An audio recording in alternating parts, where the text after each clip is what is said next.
Sir Elisha sir Elisha sir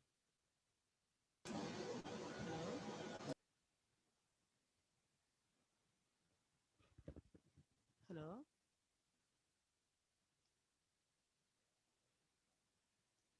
hello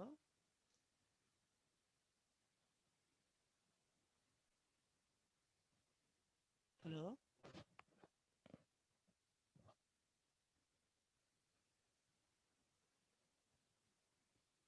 hello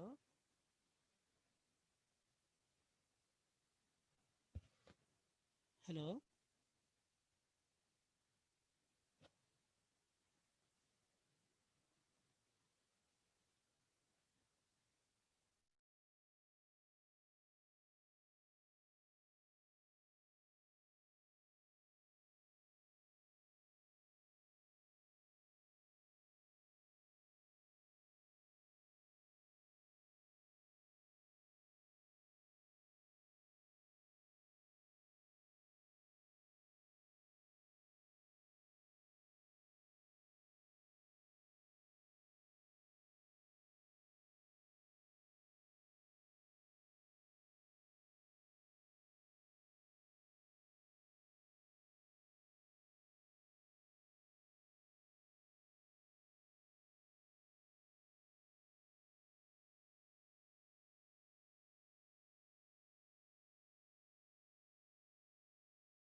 hello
Hello? Hello?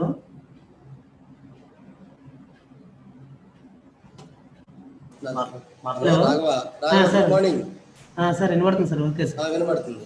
Okay sir. Thank you. ఓకేనా?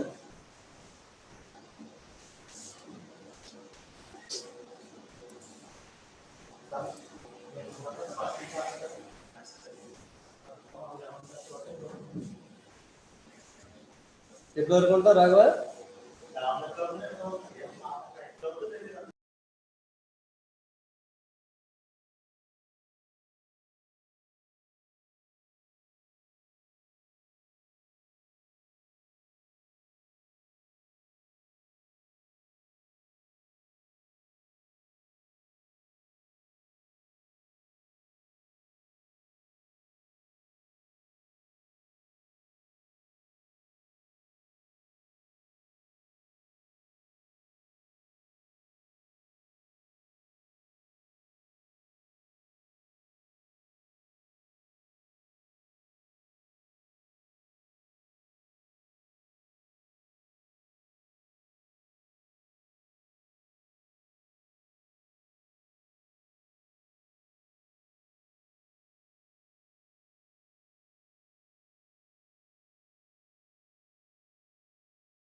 Elisha sir good morning. నా voice clear గా ఉందా?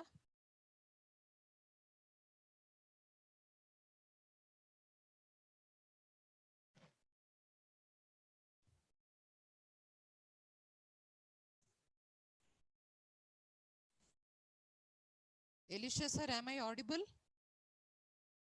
Madam, audible, madam. Okay. Madam, audible.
ఇప్పుడు unmute చేస్తున్నాను.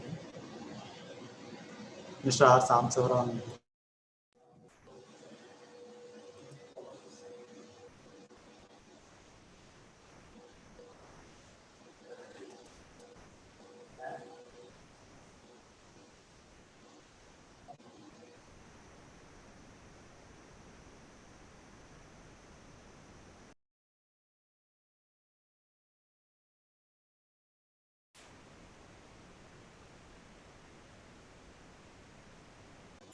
Sir, my voice is audible. Tell me, sir. You are audible, Dr. Elisa. Yes, sir. Your voice is audible, sir. Yes. And very clarity, sir. I am Professor. Yes, sir. Yes, sir. Right. Okay. Hello. Thank you, sir. Good morning, everyone. Sir, Good very good morning, sir. This is Pushpanath from Baroda. Sir, Good morning, Pushpanath garu. Good morning. This is Registrar Adhikavan Anna University. Welcome to the webinar, sir. Yeah, thank you. Namaskar.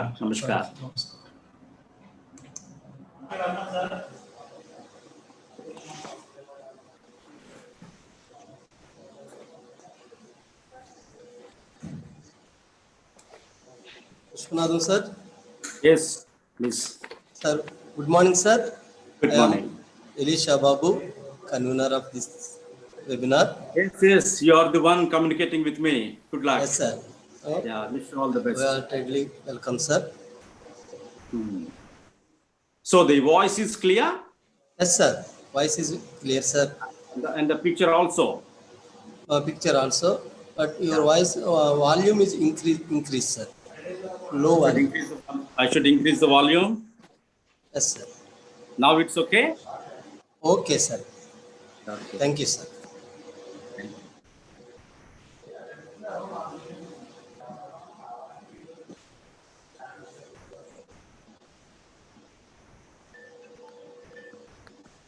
Yeah.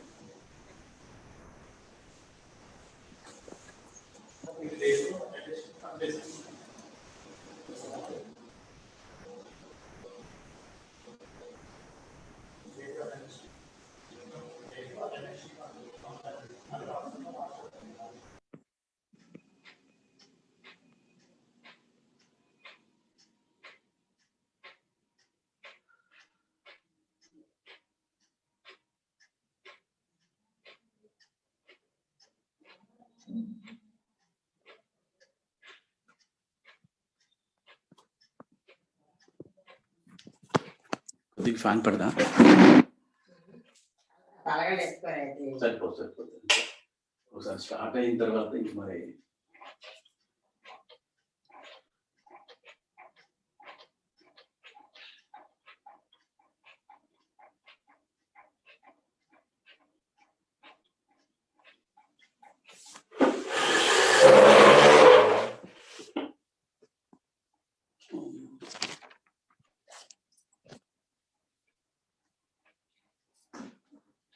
అంతే సరిపోతాయి ఎలాగో కదా మధ్యలోనే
Good morning, everyone.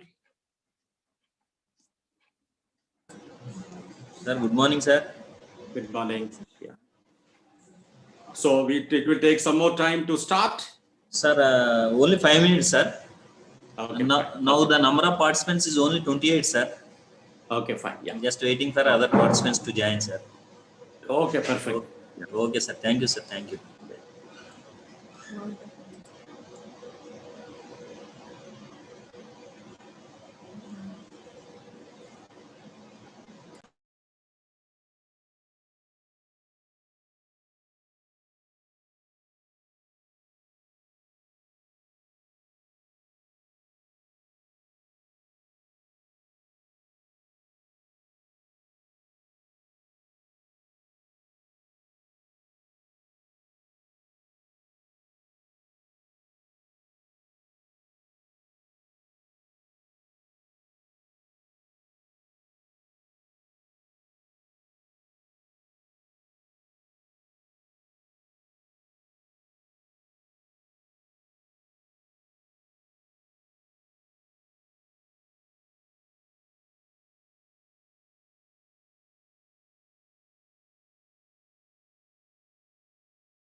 ఎందుకు వినపడద్దు?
Mr. Samsarao? Hello, Samsarao? Sir, Elishagar, Sir, please tell me, sir. Sir, my voice is audible? Yes, sir. Clear and audible. Okay, thank you. Please go ahead, sir.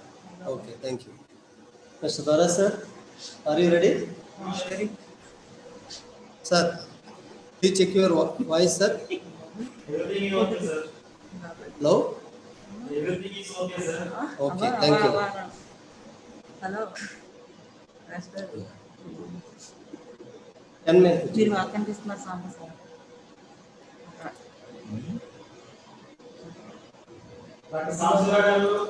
Sir, సరే ఇప్పుడు ఏం చేయాలి status view ఆయన మాట్లాడుతుంటే ఆయన వచ్చేస్తారు కదా ఇంకా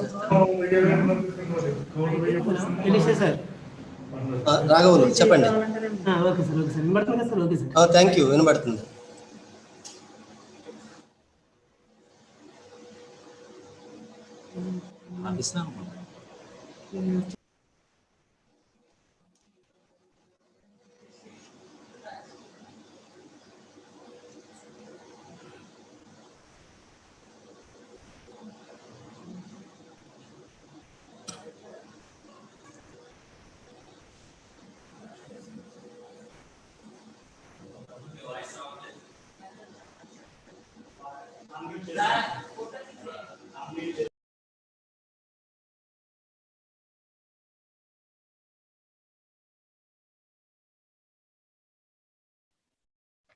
A warm welcome to National Webinar on Digital Technology in Education, Concerns and Consequences. Myself, Dr. R.S. Rahaldwara, Assistant Professor, University College of Education. A warm welcome to Professor Dr. Gangarao Garu, Register, Adigaon Nandi University. Welcome to Professor K. Pushpanathan Garu, MS University, Baroda. Welcome to Professor K.P. Subbarao Garu, Project Director, ICSSR, Andhra University. We welcome to Dr. Persis Madam, Principal, University College of Engineering, Andhra University. Welcome to Professor K. Subbarao Garu, Principal, University College of Education, Andhra University. Welcome to our convener, National Webinar, Dr. Elisha Babu Garu, Assistant Professor. Welcome to all paper presentators, participants, and my dear colleagues and students. A very good morning to all. I invite Dr. Elisha Garu, convener of this webinar. Sir, please deliver convener remarks. Thank you, sir. Thank you, Dr. Parhaladar Garu. Good morning, everybody. What an exhilarating first day webinar it was. I sincerely hope the second day and conclusive day will be the same. I am very happy to tell you that Professor M. Jagannatha Rao sir, Vice Chancellor, Adikavi Nandi University, inaugurated this webinar and enlightened the importance of digital technology in education in present scenario. He explained the importance given to technology by Adikavi Nandi University now and future. Accordingly, J-Gate and J-Store technologies were purchased. He advised all the teachers to use technology in their teaching in order to give update knowledge to students. His speech reflects his dedication towards academics. Yesterday, Professor K. Subbarao sir, in his keynote address, covered the all areas in systematic way in his keynote address. He analyzed historical development of technology and uses of educational technology and digital technology in education. Professor Ramesh Babu sir, while he was giving the lecture yesterday, he emphasized some important points: tool, technology, and mission. The role of technology in education, he rightly said on technology amplifies cognitive accessibility. Let us focus today's program. Today, plenary session speaker, Professor K. Pushpanathan sir, is a versatile personality with academic excellence and administrative capabilities. It is a privilege to have you as plenary session speaker at this webinar. The next session speaker, Dr. V. Persis Madam, will enlighten us with her talk on tools of online teaching and learning. It gives immense pleasure to invite Sri R. Samshavarao, Assistant Professor, University College of Education, to introduce the plenary session speaker. Okay, thank you, sir. Am I audible, sir?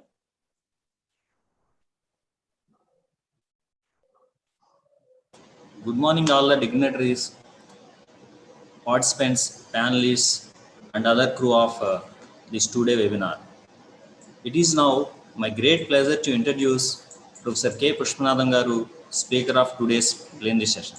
I feel that it's a great privilege to me to introduce such a great personality. His profile really inspired me, and I feel that this introduction motivates all the upcoming teachers and teacher educators towards research in education and educational management. So, let me introduce such a great professor through his brief profile. Coming to his education qualifications, he got PhD in 2002 from Maharaja Sayajirao University of Baroda for the research work in the area of decentralization of educational management. Post-graduation in Sociology, Devi Ahalya Viswavidyalaya, Indore, 1999. Master of Philosophy in Education from Maharaja Sayajirao University, University of Baroda in 1996. Post-graduation in Education in 1993 from Regional College of Education, Mysore, a constant college of National Council of Educational Research and Training. Graduate in Education from Andhra University, Visakhapatnam, 1991. Graduate in Science from Andhra University, Visakhapatnam, 1990. Coming to his work experience, he started his career in Maharaja Sayajirao University of Baroda as assistant professor in 1997. Later, he promoted as associate professor in 2006, and he is the professor in the same university since 2012. Coming to other work experience, in 2005-06, he is the director e-learning programs and the dean international affairs of the Assumption University, Bangkok, Thailand. In 2007-08, he is the guest professor at Stockholm University Institute of International Education, Sweden, Swedish Institute.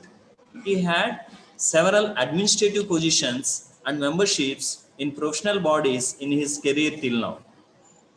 Look on to that, member of the Senate of Maharaja Sayajirao University of Baroda, 2012. Member of Academic Board, School of Education, Tezpur University, Assam. Member of Academic Board, Indira Gandhi National Open University, New Delhi. Member of resource team of various organizations like NAC, UGC, NCTE, NCERT, NEPA, etc. Swedish Institute of Guest Fellowship at the Institute of International Education, that is IIE, Stockholm University, Sweden. SASNET Visiting Scholar Fellowship at School of Education, Jönköping University, Sweden. Emeritus Emeritus Visiting Professor Fellowship at the Department of Education, Aarhus University, Denmark. Active member of EASM of ASM Lifelong Learning Hub, University College Cork, Ireland.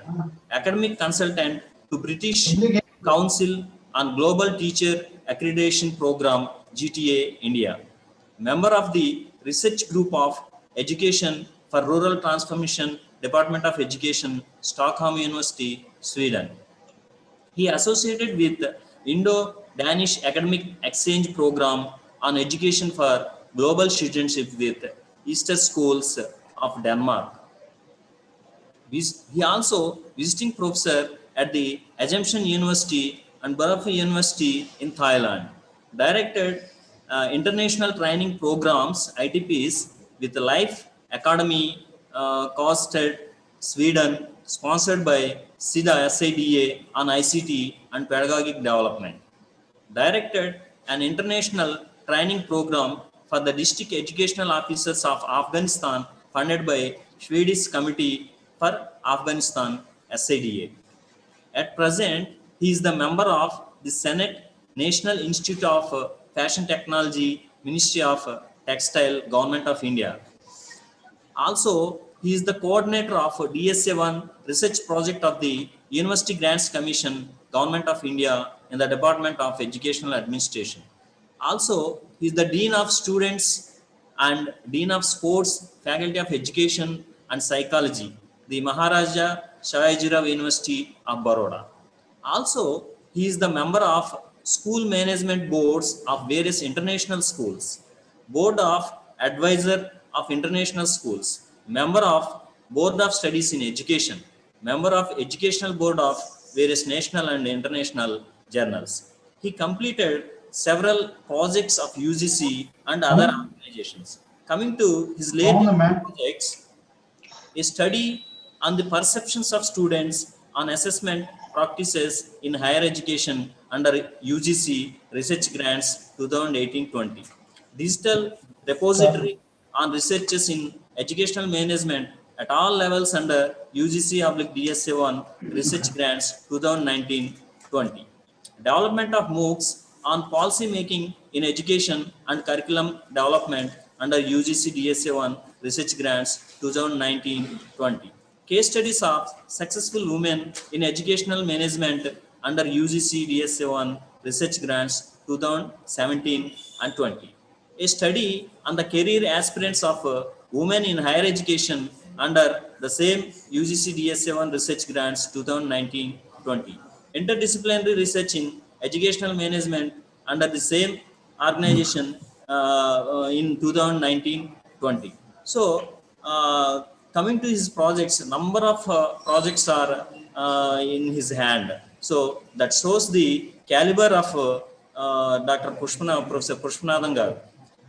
Coming to publications, he published number of research articles in reputed international journals and Scopus indexed journals. Really, this reflects his caliber in the field of research in education, educational administration, and psychology.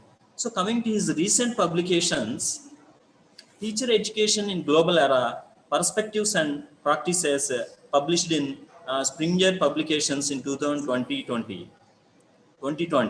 Massive Open Online Courses, The Emerging Landscape of Digital Learning in India, a monograph for the IIEP Paris 2017, commissioned paper by UNESCO. Student Assessment in Higher Education, chapter in the book IHER 2017, Sage Publications, New Delhi. Equity and Quality in Indian Higher Education in the Era of Globalization, some reflections, chapter published in a book titled Globalization, A Challenge to Educational Management, Sarup and Sons Publications, New Delhi.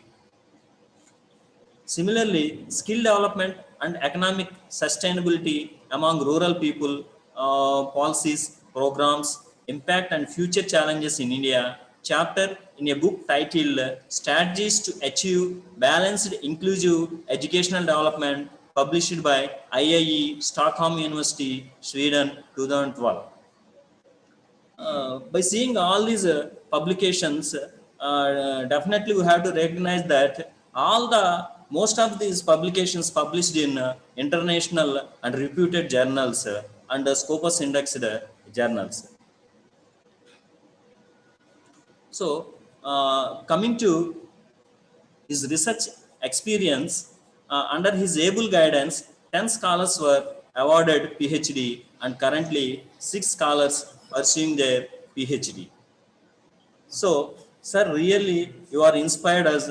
Thank you, Elisha Babu garu, for giving me this wonderful opportunity to introduce our panelist, Professor K. Pushpanathan garu. Thank you, sir. Thank you, one and all. Over to the convener. Thank you, Mr. Samsarao. It's time for me to invite Professor K. Pushpanathan, MSc University, Baroda, to give his most experienced and valuable talk on this webinar. Please, sir.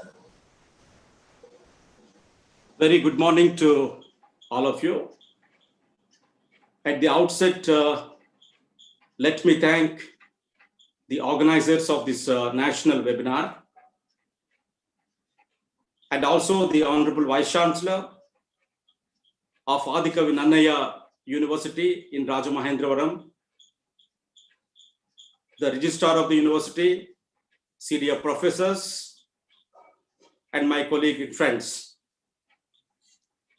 I am extremely happy today to speak on a very, very important theme that I have chosen for this international conference.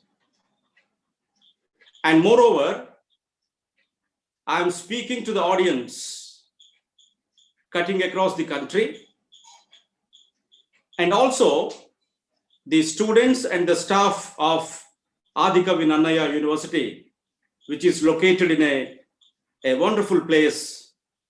When I listen to Rajamahendravaram, I remember the famous lyrics in Telugu movie. Vedamla ghoshinche Godavari, Amaradhamamla shobhinche Rajamahendri. So it's a land of intellectuals, And if you know, the first comprehensive college of teacher education, a very old, very popular institution, was situated in Rajahmundry.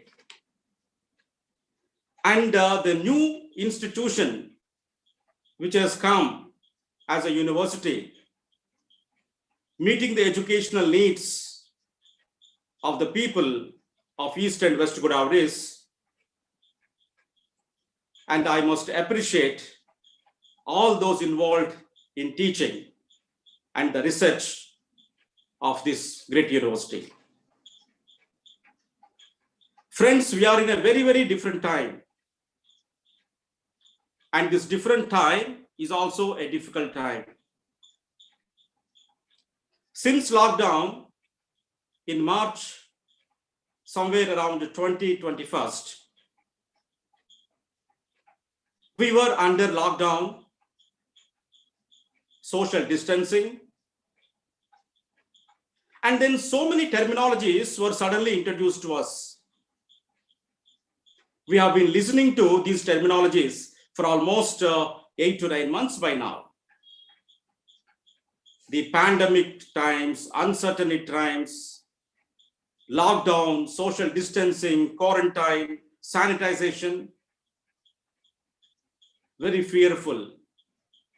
The words that really guide us to conduct ourselves in a society to be safe and healthy in this pandemic time. But friends, along with these terminologies,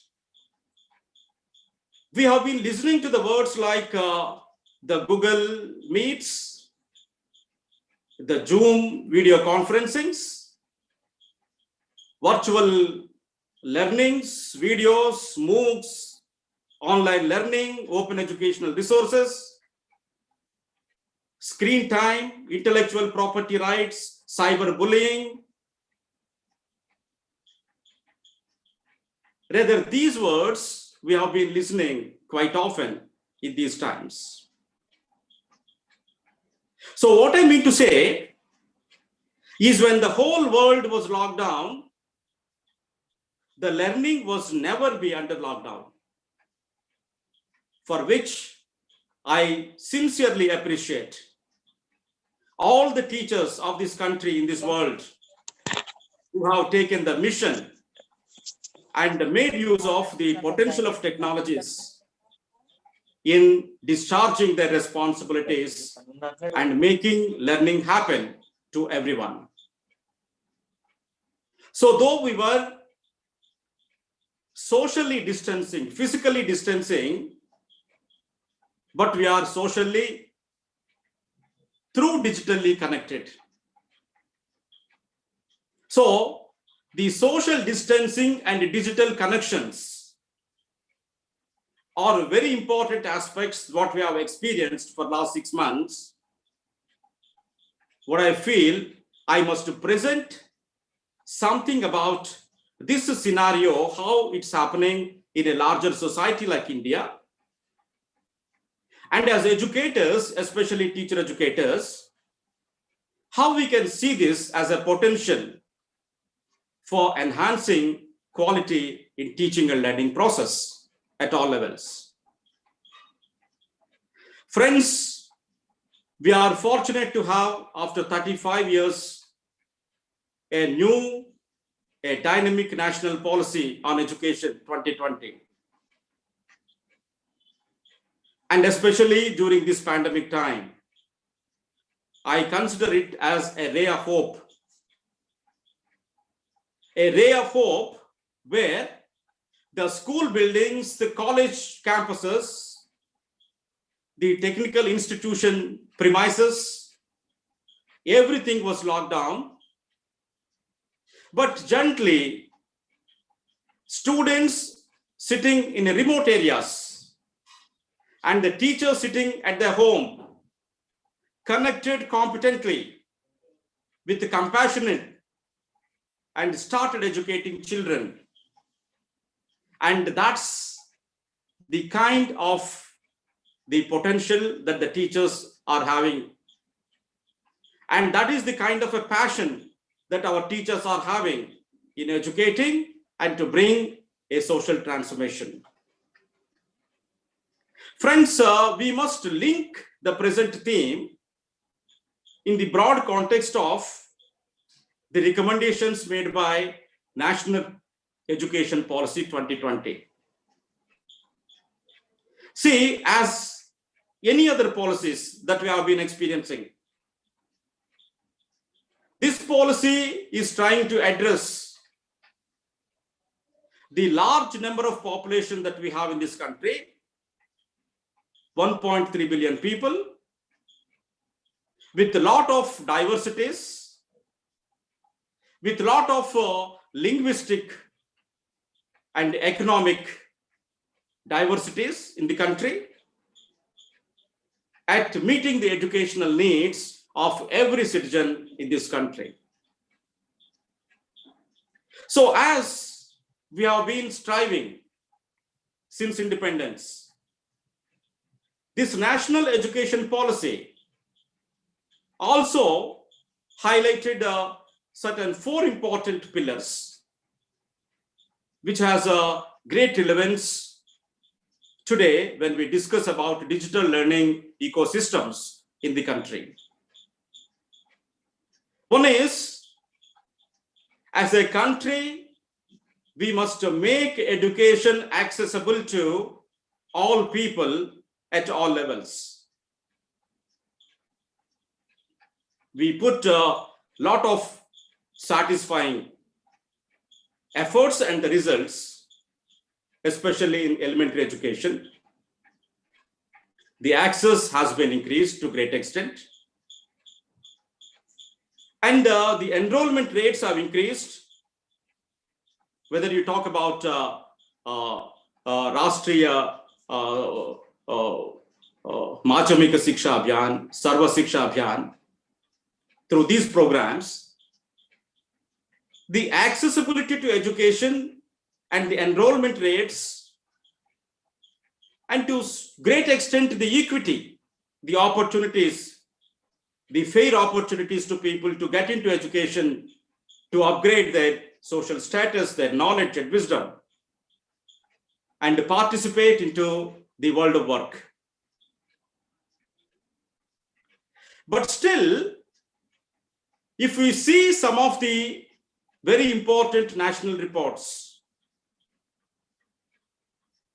there is a very sad picture of the learning outcomes of our students. We have national assessment surveys. We have a Pradham surveys, a private NGO conducting a national-wide learning achievement survey, and presents the ground realities of learning that's happening in this country.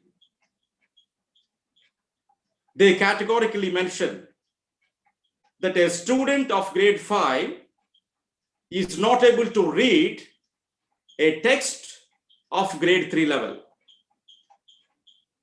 In that matter, a student is not able to do a mathematical problem of grade 8, even at the level of grade 10.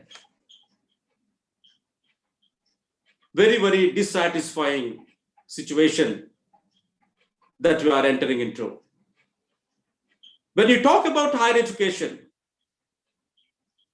the scenario in higher education is also not so different. Usually we hear from various stakeholders, whether it is a corporate sector, a business organizations, a potential, the employers,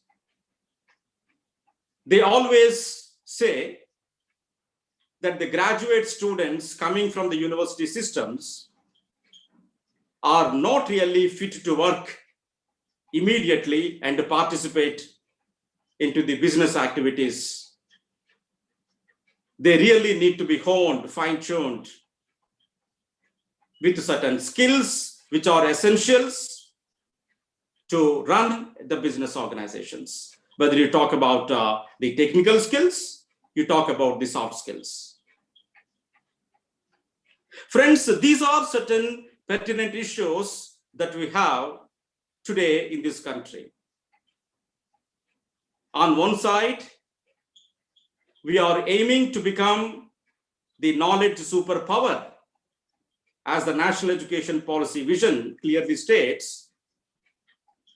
In the coming years, we have to become the knowledge superpower in the world. And we started a lot many initiations to invigorate the potential of educational institutions.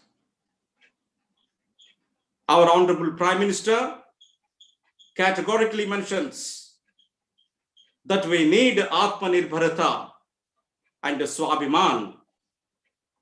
These are the two important characteristics we need to instill in every learner, right from the primary schooling to higher education. He has to be self-reliant and self-respectful. And these qualities can really elevate the individual to pursue for higher thinking and then contribute to the national growth and development. Friends, amidst of all these kind of things happening, one is the pandemic time, the other one is the technological intrusion, and other one is the high expectations. And today, we need to position educational institutions among all these current affairs that are happening and design a kind of a learning system, a strategic learning system that can really cater to the needs of people at large and also meet the expectations of the government and the national education policy. So friends, today I have designed my presentation in such a way that we need to understand what is the current scenario of educational system within the digital context, and also the digital learning resources that are happening, and thereby how institutions can really come out with their strategic plans to integrate digital technologies and to become effective and efficient to reach out to the larger learning groups in the country as well as in the world. Friends, we have about 40,000 colleges in this world, in this country. 40,000 plus colleges in this country and around 1,000 universities. And these numbers have grown in the last probably 2 decades. So we try to expand higher education and we want to increase the enrollment from today's 26% of gross enrollment ratio to 50% of gross enrollment ratio by 2030.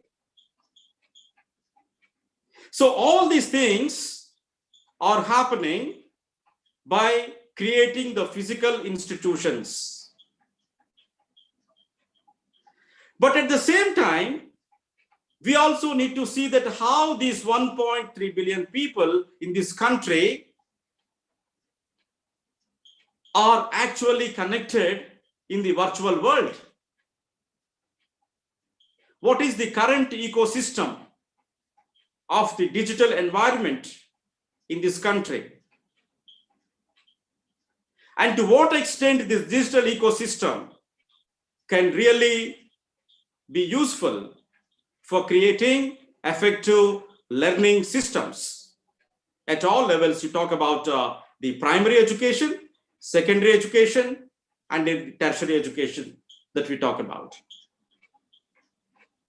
Friends, let me impress you with the figures that we have from the latest report of Government of India. We have about 650 million active internet users in this country. 650 million active internet users in this country. To give a small comparison, the population of Sweden is 6 million people. The population of Denmark is 8 million people. The population of Germany is 60 to 70 million people. Friends, I'm talking about 650 million active users, internet users that we have in this country, which is a very, very potential system that we have. And we need to leverage these numbers into improving the quality of every aspect that we do in this country. And 1.2 billion mobile subscriptions that we have in this country, which is a very big, 1.2 billion mobile subscriptions, almost equal to the population of 1.3 billion. So it has really got into all people in this country.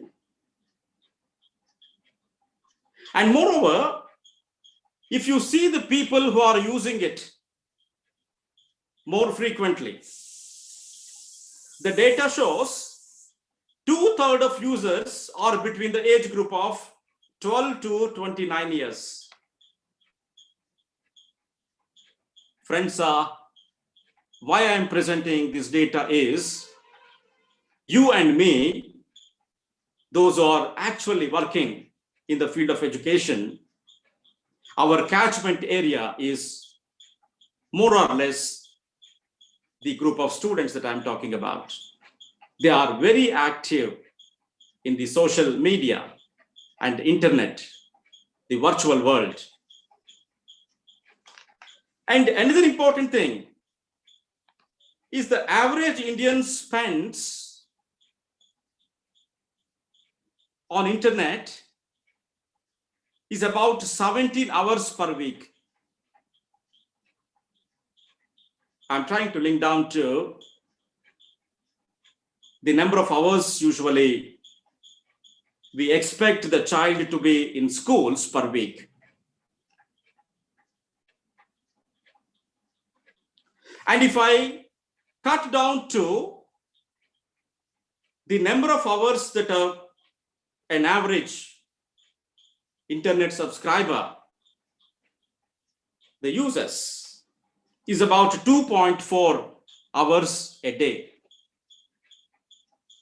which is just below the world average, which is of 2.5 hours a day. And if I talk about the social media and the kind of the applications popularly known as apps, the Indians download more than 19 billion apps. 19 billion apps were downloaded. And the Facebook users was 1.6 billion. The YouTube users was 1.2 billion. And the other social media which are very popular in our country is the Twitter and LinkedIn and many more apps which are coming up. And the people enrolled into digital learning is also drastically increasing. So what I mean to say is knowingly, unknowingly, with the development of technologies, with the development of the user-friendly technological devices, their accessibility, people have adopted different culture and started living with that culture, what you call it as a virtual culture, which they are living it.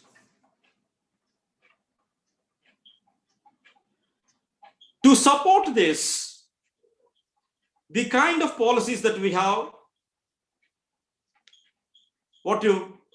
the national mission is a digital India movement that you talk about.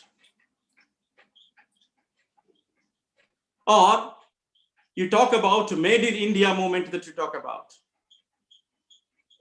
All these actually invigorated, strengthened, and supported in building the ecosystems for digital platforms in this country.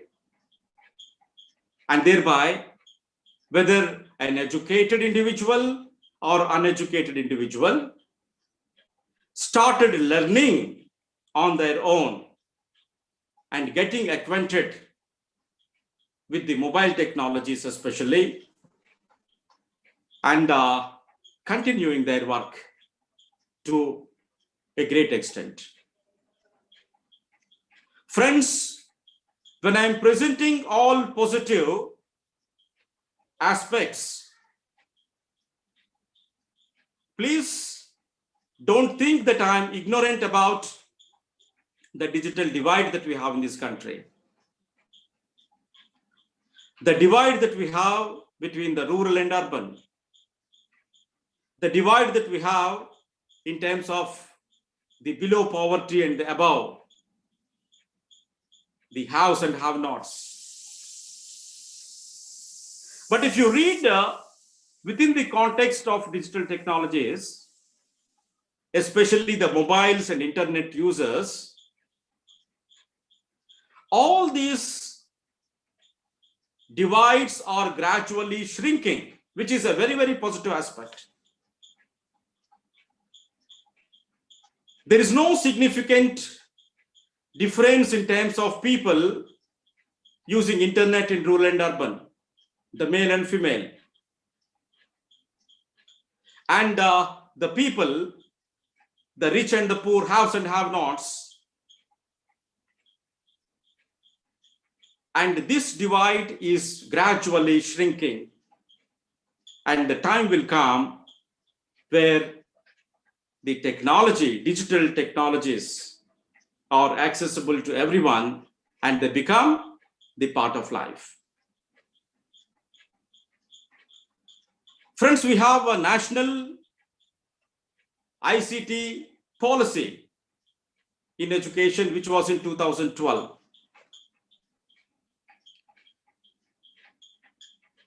I was actually trying to analyze the policy and link with the current realities that are happening today. I must tell you, all those recommendations that were made in 2012 in the National ICT Education Policy were more or less accomplished within span of the 8 months of pandemic time, where the teachers by trial and error started exploring the potentials of digital learning and started acquiring the possible devices, and the teachers started developing digital learning resources,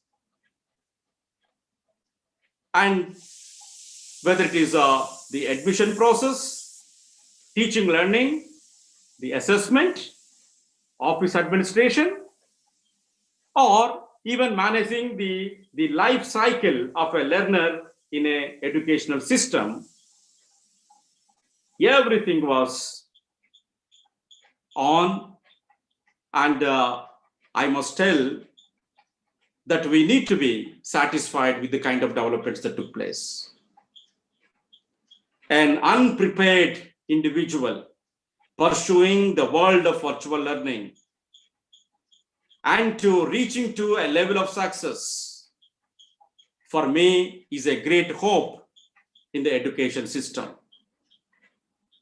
And that little hope need to be magnified, and the potential can be used for the betterment of education system in this country.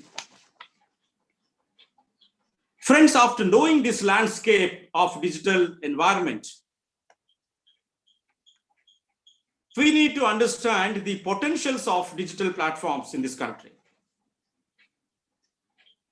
Whenever you talk about digital learning, usually we talk about it is more flexible, it is personalized, it can be blended, it can be reverted,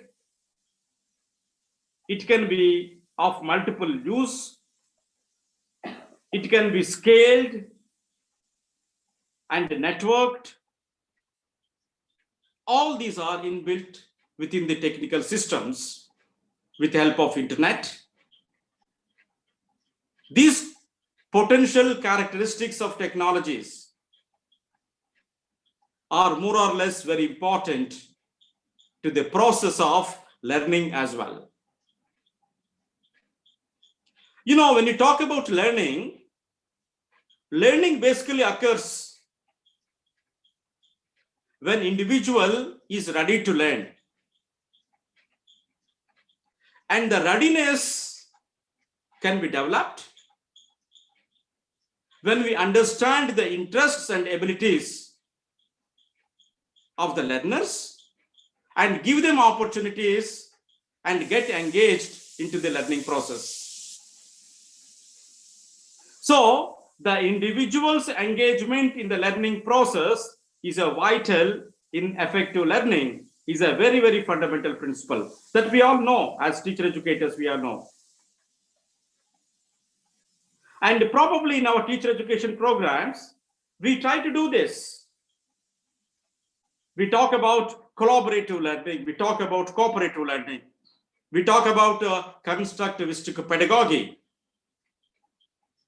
And the teacher tries to create a situation in the classrooms and develop a network within them and work for the knowledge levels of the learners. So the question here is, when the technology is actually having these kind of effective contributing factors for deep learning, the question comes to my mind is, why not to make use of, leverage the potential of these technologies into education in a more organized and systematic way, which is very, very important now, because the way that we ventured into online learning, digital learning, is not so systematic because there was no time to be systematic. But after experiencing these many months, we as educators need to come out with a strategic plan and design methods to systematically integrate digital learning situations into our educational processes. I think that's a very, very important aspect that you are talking about. See, technologically, so many things are happening. Probably the way the research and development is happening in industries, in business sector, in their R&D laboratories, we must confess, probably that's not the speed with which our university research programs are happening.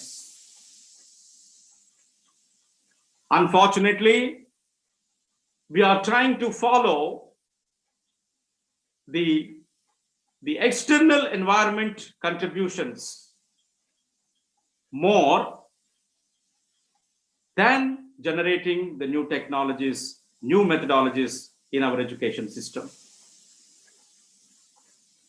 You know, the technological innovations, whether you talk about artificial intelligence, you talk about virtual realities, you talk about augmented realities, digitization, gamification, the big data, or learning analytics. All these are actually coming up in a big way in the field of education. And they're all built up on the potential of technology. And knowingly, unknowingly, we have been using these things in our day-to-day life activities. So now, to make use of, whether you talk about artificial intelligence, robotics, coding, big data, learning analytics, gamification, if you go through each and every one of these thoroughly,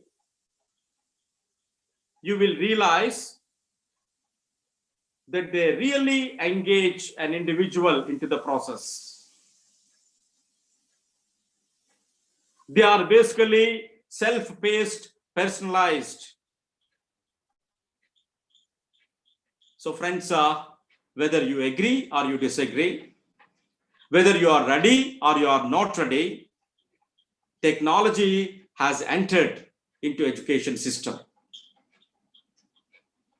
So now we need to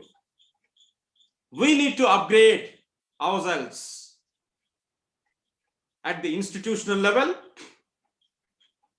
with help of the institutional policies, and the individual level in terms of the capacity building. And welcome technology, tame technology, and make use of technology for our transactions, our delivery mechanisms in education more effectively. What I could see in education system at large today we are talking about multimedia education. So many the multitaskings that we have been doing in education system. One is multimedia, multicultural, multiple intelligence, and multilinguistics.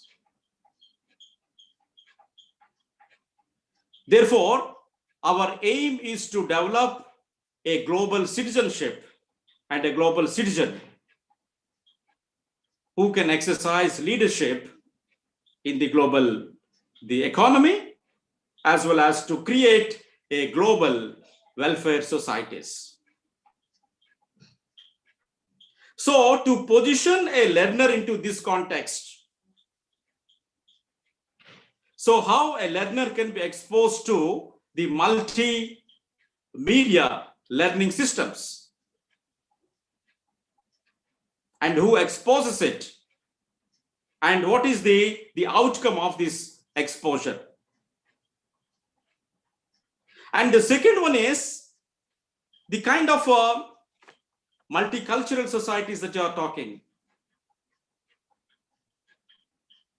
When you talk about the brain drain, the people moving from one country to another country for education, or within the country, the mobility of people from one state to another state, what kind of cultural shocks that they usually experience, and therefore the kind of training that we can give within our educational systems, what we call it as multicultural education, and the multilinguistic education, and multiple intelligence-based education. And these are very, very important for 21st century. So when these are important for 21st century, we need to map these things with the potentials of technology, what we discussed earlier, and to what extent our system is ready to make use of these potentials to create the 21st century learning environment in our country. Friends, to sum it up, I would like to make certain challenging aspects, the challenging times, and the pressing issues, challenges that we have in this country to make use of digital learning situations for the betterment of learning outcomes and lifelong learning in this country. So the first issue that we have, that every educator, you and me, need to think of is developing the ecosystem for digital learning is the first concern. And this focus about the technical expertise and also the creating the learning spaces in our institutions. You know, the digital learning environment requires different kind of learning spaces. But the kind of learning space that we are using today in all sectors of the education, whether you talk about primary to higher education, we are conditioned to create a very typical type of a classroom. Even today, you find in many of the traditional universities, the same kind of picture you come across. Therefore, the one challenge that we have is to create new learning spaces in the organizations. A learning space where individual learner can work by himself, or a space where the learner work in groups, where the learner can do certain kind of incubating the ideas, a place where learner can harnessing the creativity. So friends, we need to think of creating alternative learning spaces in this country. And the second important challenge that we have is the teacher professional development. Today in teacher education institutions, we do teach techno-pedagogic skills. And the pedagogy is basically the content and the methodology, both. And the integration with the technology, how it can really fulfill the educational objectives that we talk about. So friends, let me confess that we need to have a rigorous professional development of teachers in this country with respect to digital learning. At the national level, we have several opportunities and resources where you are familiar with the Diksha, Swayam, EPZ Pathshala, or InflipNet. All these initiatives at the national level are actually coming out with the digital resources and training teachers to be competent in making use of potentials of technology in teaching learning process. So what I mean is the professional development of teachers is not only at the macro level. We need to encourage the micro level initiatives, the institution-based programs to train teachers, and the individual teachers initiated programs are very much needed to develop the competencies required for making use of technology in classroom practices. And the third challenge that we have is the mindset of the stakeholders. You know, during the pandemic time, we could see many stories of the teachers. I salute all the teachers, and they are the frontline warriors during the pandemic time. But I was very much unhappy reading some of the virtual messages where they talk about the teacher competencies, where they talk about the teacher's preparation and the quality of the digital resources. Friends, we need to have a positive mindset. With a lot of pressure and with limited resources and a fear for life and living, when our teachers continued this little initiative, it is our responsibility to appreciate them. So we need to change the mindset. We need to think that digital learning is also a supplement to face-to-face teaching. It increases the learner's engagement, and it needs a concerted effort of every individual to make use of the potentials into the learning outcomes. So friends, one important aspect that we need to work on is to study the mindset of the stakeholders, especially in the digital learning context, and it is the responsibility of educators. And the fourth challenge that I could see is the quality digital resources. Of course, we are not really having adequate digital resources in this country so far. So once we develop the competencies among our teachers,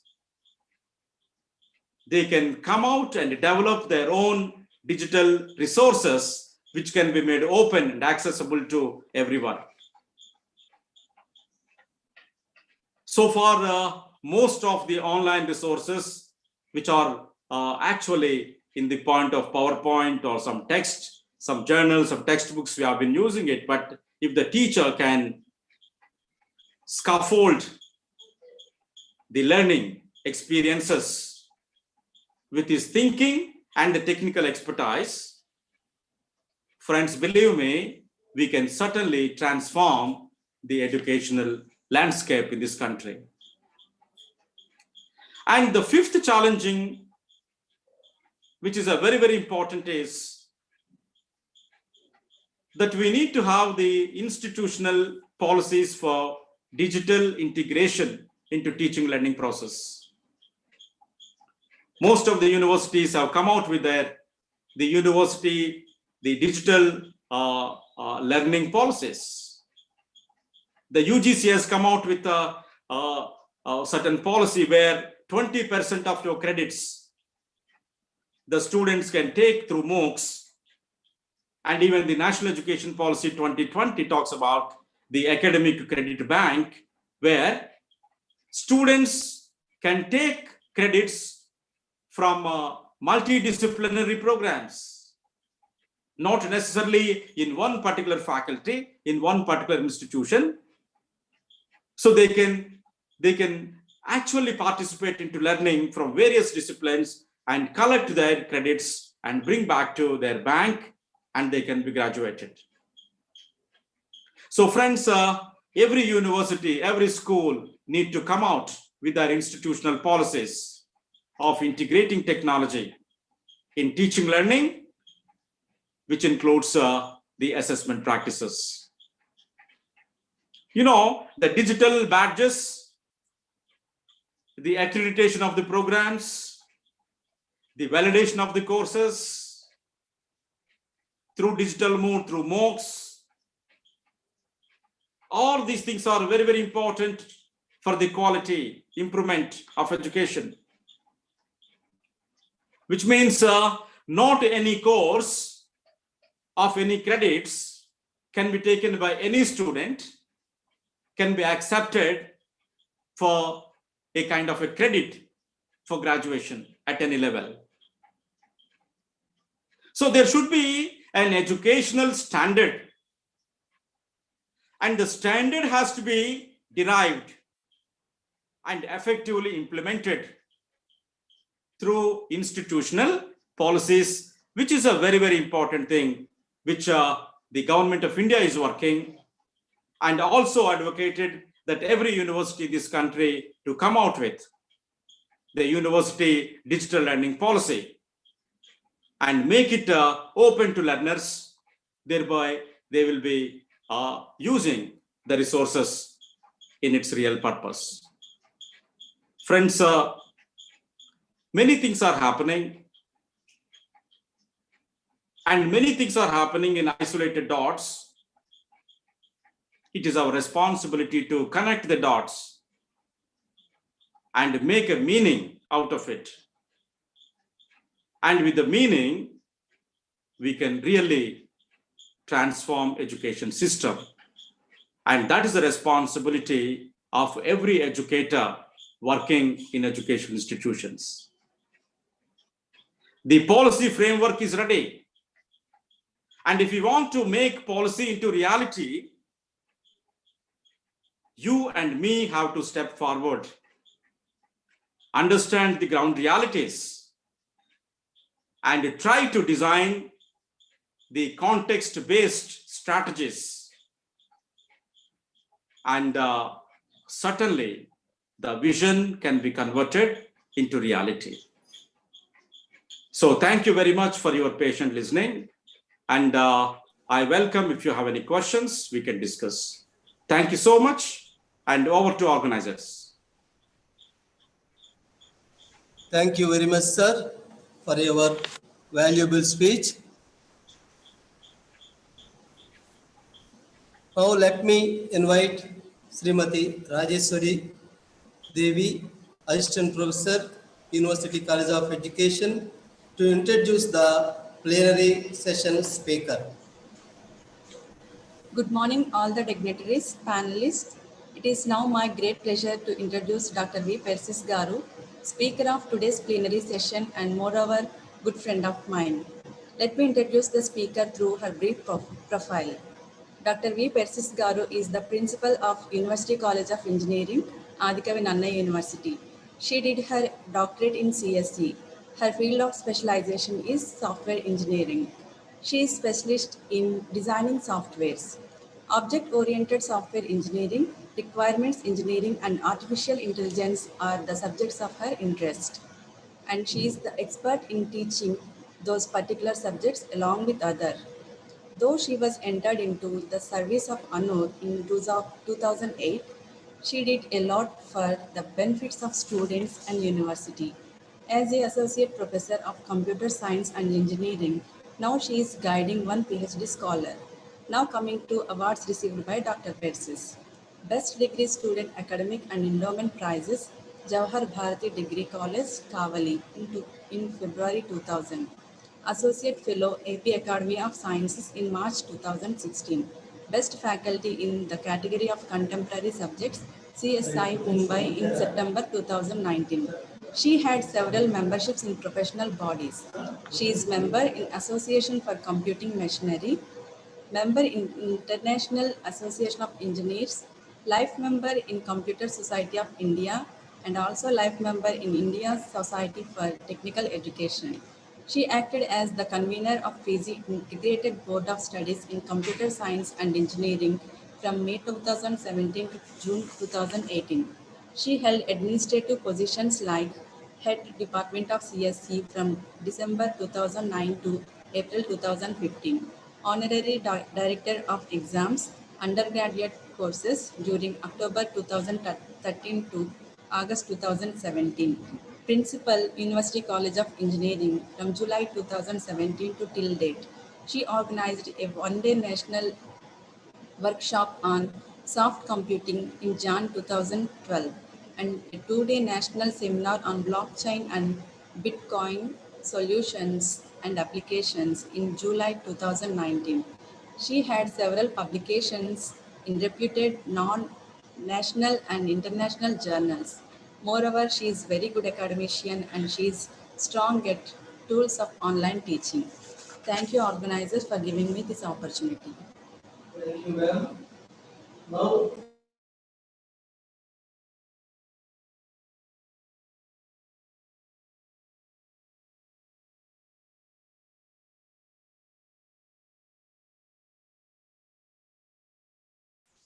somehow your voice is not audible.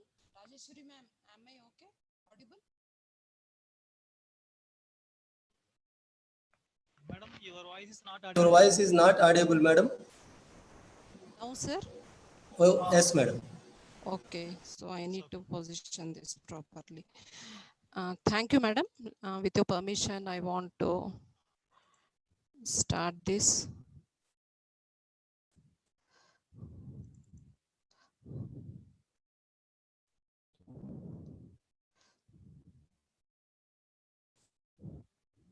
Yes.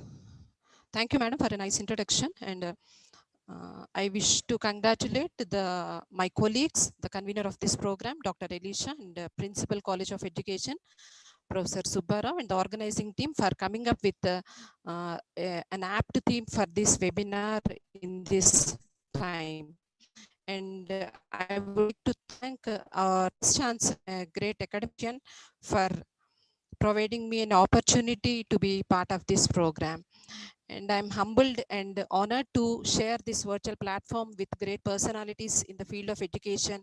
Yesterday, we witnessed Professor Subbarao Garu, Professor Ramesh Garu, and today we had the privilege of listening to Professor Pushpanadam Garu. So I'm very happy for this. So I would also like to thank our registrar, Professor B. Gangarao Garu, for his continuous support and encouragement. So this is the theme of the webinar. We all know digital technology in education, concerns and consequences. We have listened to the concerns, consequences, and many challenges. Now the theme I have chosen is I want to just demonstrate some digital tools for digital education. As Pushpanadam Garu sir has mentioned at the end that though we like it or not like it, though we agree or don't agree, so we have to move forward. Time has come to integrate technology with education.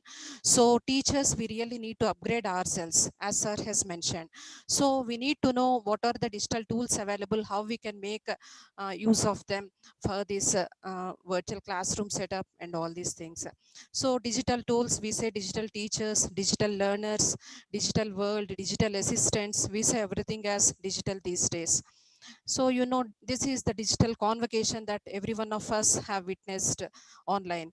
So this is IIT Madras recently, I think 2 weeks back, they conducted this convocation using the technologies like mixed reality, augmented reality. Students are not physically present there.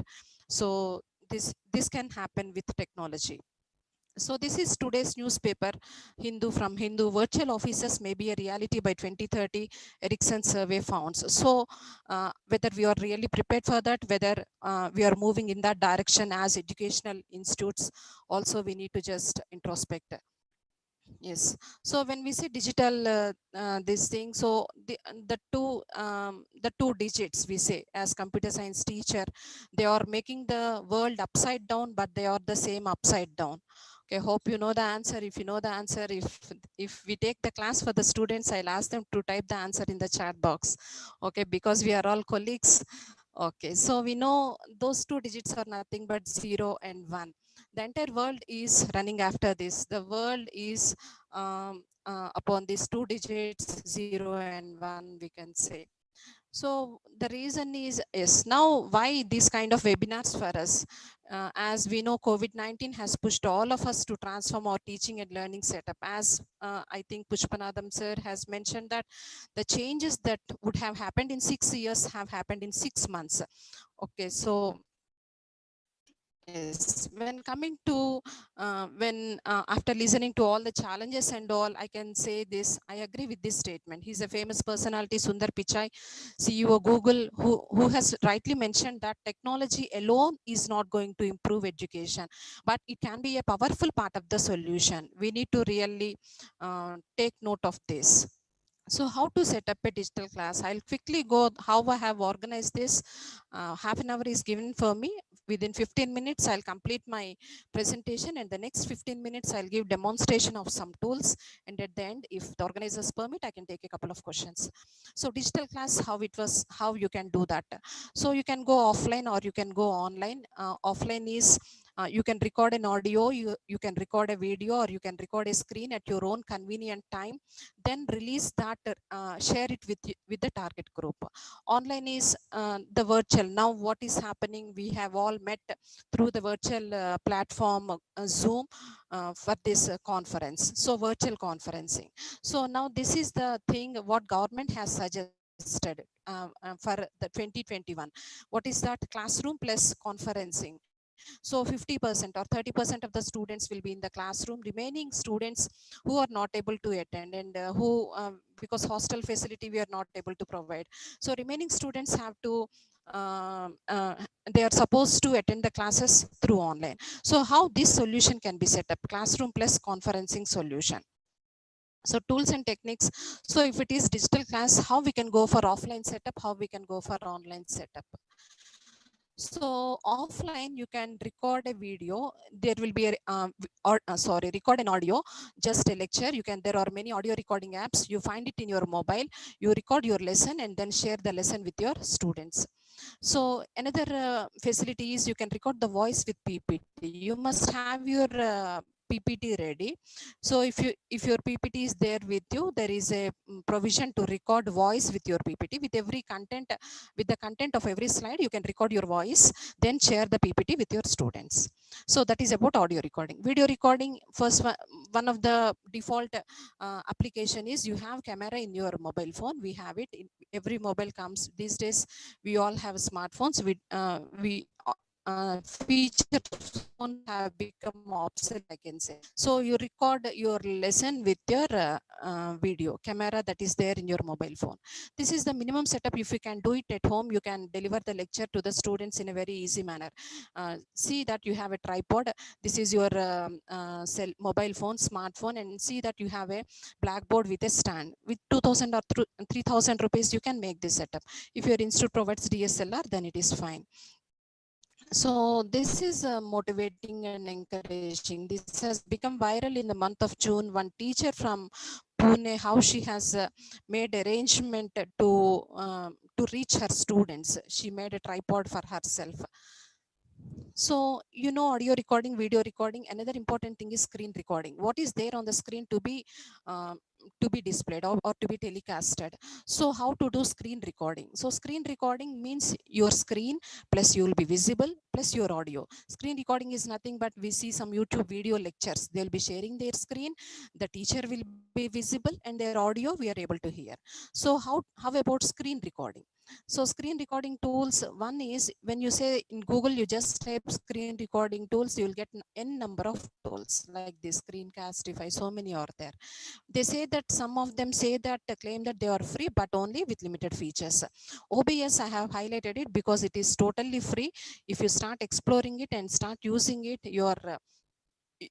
once you are habituated to that, it is very comfortable. Initially, you may find it a bit difficult, but once you have started using it, you can use comfortably OBS. So another modality of screen recording is what we are doing now through Google Meet, GST, Zoom, all this. Here what you can do, this is offline, I am telling, offline classroom setup. You suppose Google Meet or Zoom, you don't invite any of your classrooms, you are there alone, you share your screen, you record yourself, you present yourself to the students, record it, then share it with your students. So why I have put Google Meet and GST in the first two, they are totally free, whereas Zoom, ZioMeet, Cisco, Microsoft Meet, GoToMeeting, so many are there. Limited features are free and they come with a paid subscription if you want to go for the complete set of features. So now the file is ready. So your audio file or video file or screen recorded file is ready. What to do next? How it has to be shared? You need to set up you need to go for a class group. Your class students, there will be a group. You can share that in the WhatsApp, or if they are in the WhatsApp group, you can share the file. If they are in the Telegram, you can share it. And well organized, better organized one is Google Classroom rather than WhatsApp and Telegram, because there you can monitor them, who has submitted, who has not submitted the assignment, marks can be checked, reviews can be done, comments, so many features are there in Google Classroom. This can be tried, and this is free, I can say. So once yes, your file is ready, your class group is there, now you have to share the files. So if it is a PDF, PPT, document or audio file, you can just send it as an attachment. If it is video, you cannot send the 30-minute length video in the WhatsApp, right? We know that. So what we have to do, first the video has to be uploaded to either YouTube or Google Drive. You will get a link, YouTube link or Google Drive link, then share the link. And the other case is, the difference between YouTube and Google Drive is, YouTube there are only fixed file formats, whereas Google Drive you can share any file format, right? So by this time, I think that every one of you must be using Google Classroom, because we had so many webinars all these days working on these digital tools. So even at this point in the month of November, if you haven't yet tried Google Classroom, you can just give a try, add your students in the class, start working with them. It is interactive, fun and interesting, simple also. So if you want to go for online face-to-face communication where you can see all of them, so just now the way we are conducting our digital virtual meet now, the same technology. You go Google Meet, you schedule a class, you share the link with your students 10:30 a.m. so you can record it, then you can share that link also, the recorded lesson. So this is how you can do.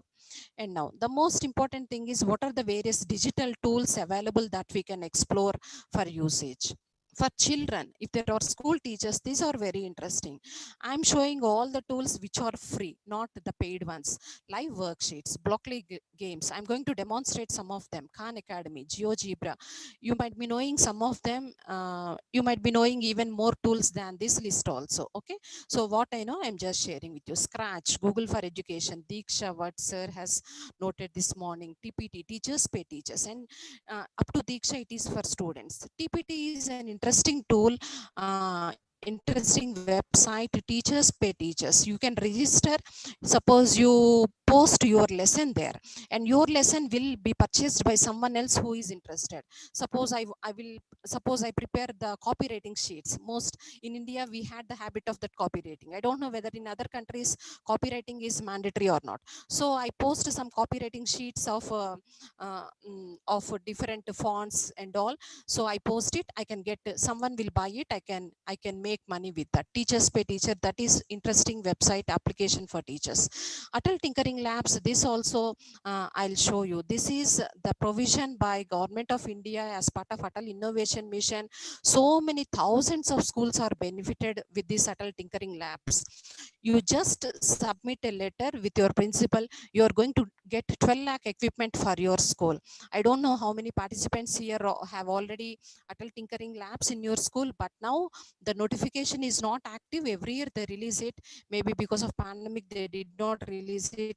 Next year you please keep on checking that, so you can get that Atal Tinkering Lab. For UG and PG, so these are the tools, these are the resources available. National Digital Library, it's a one-stop solution for everything. CEC MOOCs, I'll tell you, CCE, it is by Government of Andhra Pradesh, Commissionerate of Collegiate Education Learning Management Systems. Swayam, we know EPG Pathashala, UGC MOOC and Swayam both are integrated, and LibGuides, right, minds.edu. It is a resource where you can find some useful resources, the last one. And for engineering students, these are the resources. NPTEL is there, EDX, NPTEL, this is Indian version, made in India, we can say. EDX, Udemy, Coursera for campus, they are all international platforms for MOOC, massive open online courses. FOSSEE is again made in India, Virtual Labs is again made in India. Virtual Labs is a very good tool for to work with labs, especially suppose we are not able to run the labs these days. So Virtual Labs is a tool where they can find simulators. Students can work on their own with an interactive simulator. So I have just presented this to tell you that this is, suppose I want to, while I am presenting my PPT, I want to get that blackboard. I'm really missing the blackboard, right? So if you want to reach the heart of the student, blackboard is the main channel, we can say. So how to get that blackboard experience? I'm using this Wacom graphical pen tablet. It costs 9,000 rupees. Amazon now has, the price has decreased, it seems. They come in two sizes. You just connect it to your system, install the drivers, start using it. You'll get a real blackboard experience. You can write on the desktop screen. So other educational tools, you can create interactive slides. We just pass the slides. We don't, in the middle of the slides, students won't interact. Peer Deck is one interesting tool, but it is a paid one, not free. You can create interactive web pages through Insert Learning. Interactive videos, Edpuzzle is totally free. That is very interesting one. We need to use it actually, Edpuzzle. Animated videos, Powtoon, it is not free one, it is paid. Video editor, so many video editing tools are there. You can explore your own. Wiki pages, you can create your own wiki pages. Blog, this is also interesting, where you can use Blogger that comes with Google, or you can use Weebly for education. So, and then Chrome Web Store, you say extensions in Google, there will be so many extensions. Whatever you need, you say, suppose you want to capture a screen image, you want to set the time for the quiz. So that feature is not available there. You can go for Chrome extensions. There you can find out all them and start using them. So what we need is, as teachers, we need passion really to work on this, and we need to really practice them, and we need a lot of patience to really start working on these tools that are available there for free. We are just supposed to use them. We are not asked to develop them. So developers are already there. It's a complex task. They did it already there. So, and they are asking us to use them. That's it. As simple as that. So how we are exploring those facilities, those tools. So you can just visit my blog for a few videos I have made. Now I'll go to the demonstration part of some of the things I have shared here. Just for a second. Yes. So I told you first one is live worksheets. Hope you are able to see my screen. Yes. So live worksheets. So there are live worksheets in many languages. You select the English language, you say interactive worksheets. These are for kids, for children. So see here, you see all the languages. I take English, some worksheet is already there. I select it. So there are so many subjects. You have to fill the blanks with am, or, is. So this is still loading. So I say they are twins. So like this, ask your child to complete this worksheet, then say finish. So you can check my answer or email my answers to my teacher. You can email. So this is enter your teacher's email. So teacher's email, if that mail is sent, the teacher can view the result. And here something interesting is in this live worksheet. So here you can do, what is that test? You can share this live worksheet through WhatsApp, right? You can share the link. You can add it to Google Classroom. Suppose, as I told you, Google Classroom has become a basic thing. So my classroom is already there. So I have some classes here because it was already integrated with the Google Classroom. I say here, so, or else if it is not integrated, I can go for, yes, worksheet is already added here. So I have to give some title and I say assign. So I'm just for sample to show you. So I'll just say assign. So it will be assigned to all the students. I have selected one class. So to all the students, that work will be assigned. So those who have not yet started Google Classroom, every one of us have Gmail account, right? You see these 9 dots, don't leave it. You must know what is, we must know what is here, what we use, the basic things. Gmail, we know. Meet, we must know to use. And then Drive, we must know to use Google Drive, where you can upload any file. And see here Google Classroom. So Classroom, we must be able to create the students, invite the students, share the lessons, share the assignments, everything. So these are the 4 classrooms already there.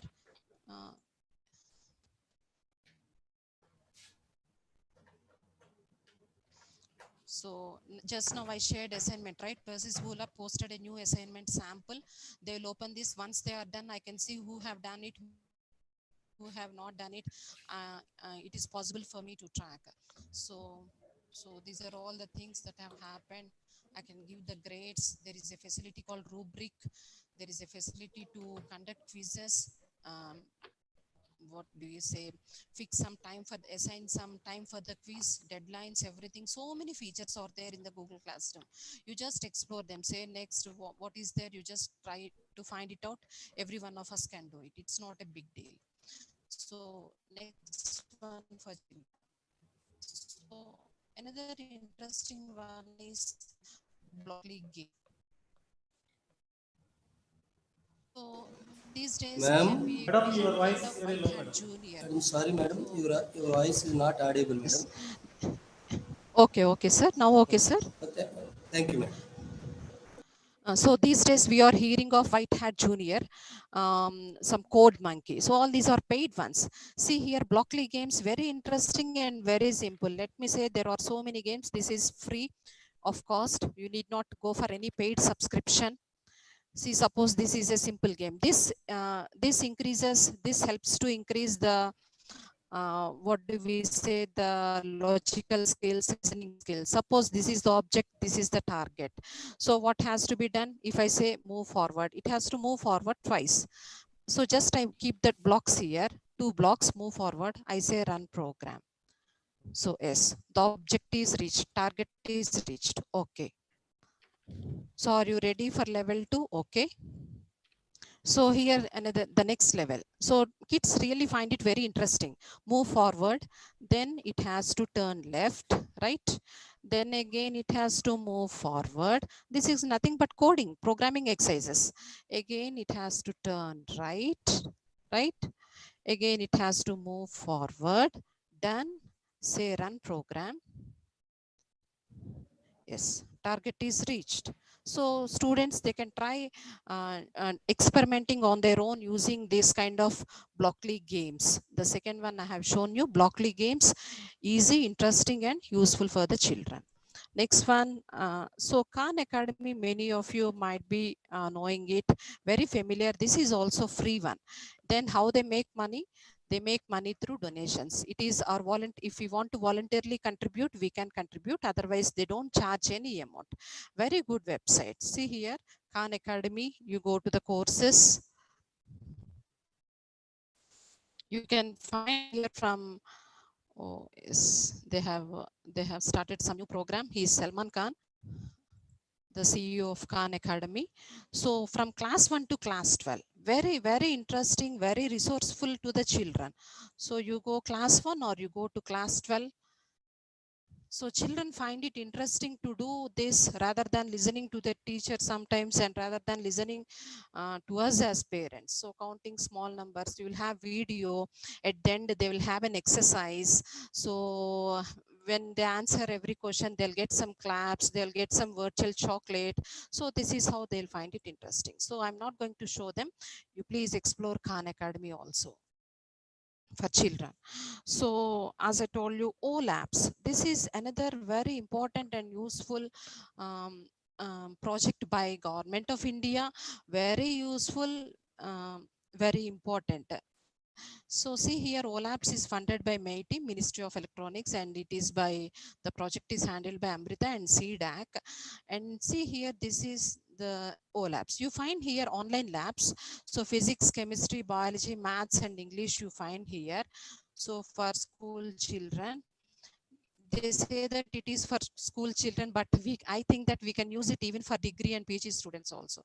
Let me say mathematics class 10, class 9. So many modules are there. Let me say I select Pythagoras theorem.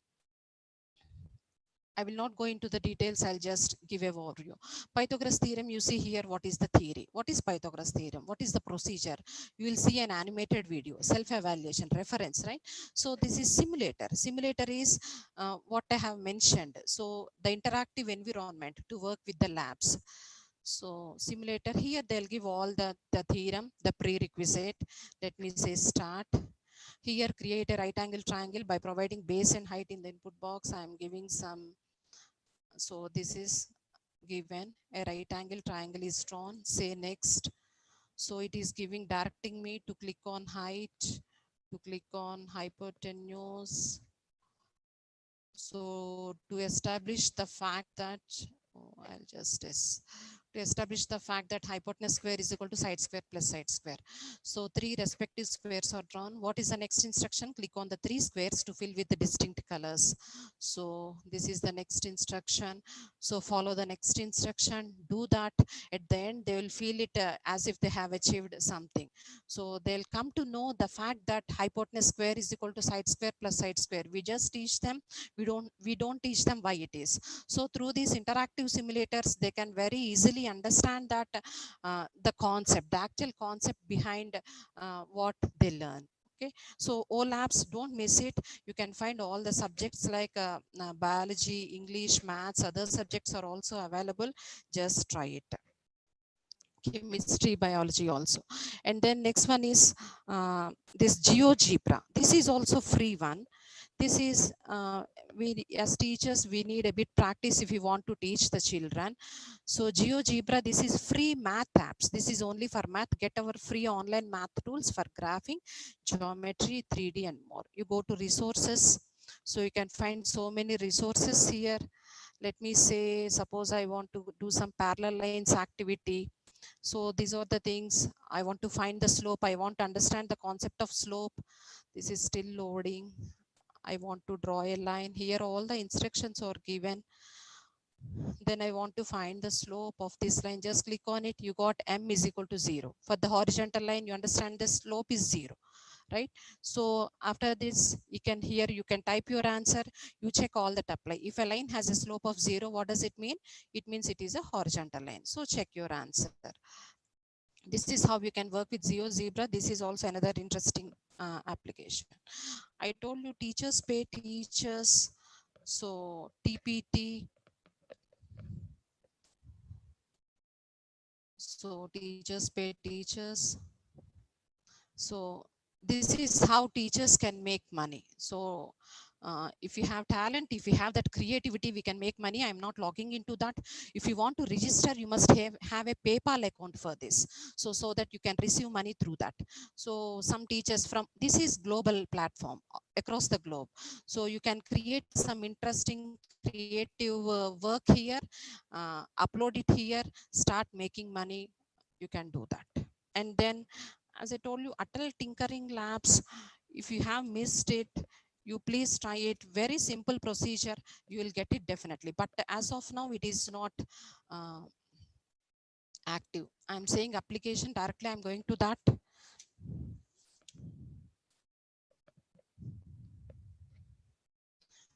See, Atal Tinkering Labs, see here how many schools are benefited. List 1, 257, list 2, 200. See the recent list in 2019, 3,437 schools are benefited, right? But as of now, here, click here, apply online. But I just checked it. It is now not active now.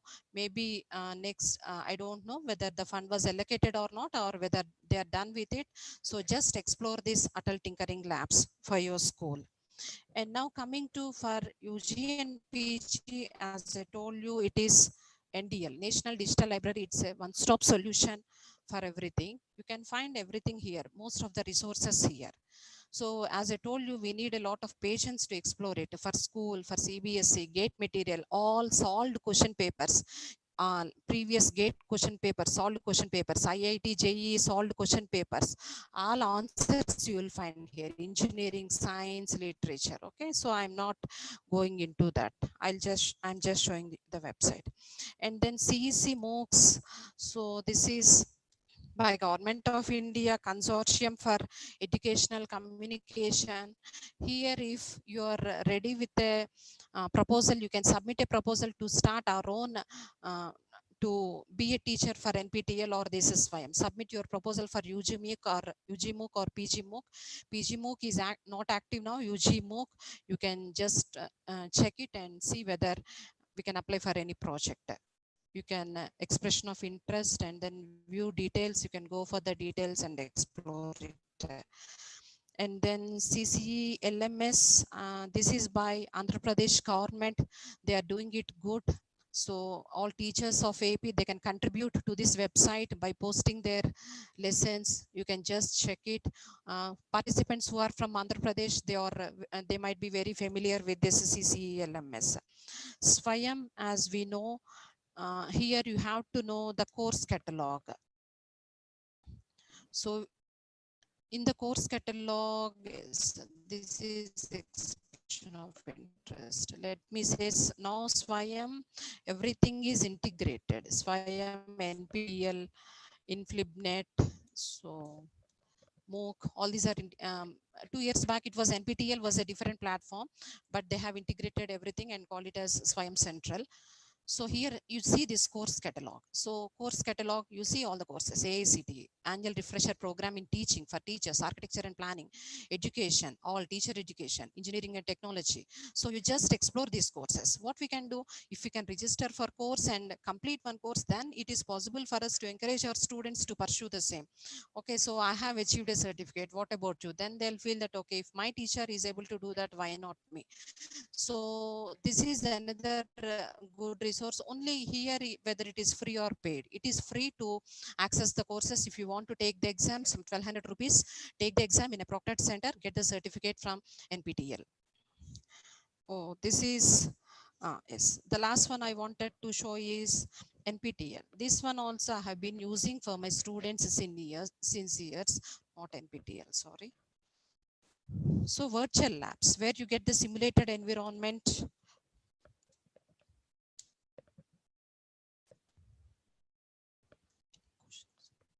So virtual labs. So see here. So these are all the branches where virtual labs are available. Computer science and engineering, for civil engineering, physical sciences, chemical sciences, virtual labs are also available. So computer science and engineering. So these are, I teach software engineering to my students. So these are the labs. So though they are able to do it in the lab, this is as an add-on. They will find it interesting to work here. So they'll get the feeling as if they're achieving something. So very interesting creative projects are designed here. Okay, virtual labs, this is also MHRD Government of India initiative, we can say. So with this demonstration of all these tools, resources, conclude my presentation. I thank the organizers for giving me this opportunity. So 2 minutes before only I concluded, I think. Thank you. If there are any 1 or 2 questions, if it is okay, if I know the answer, I can share.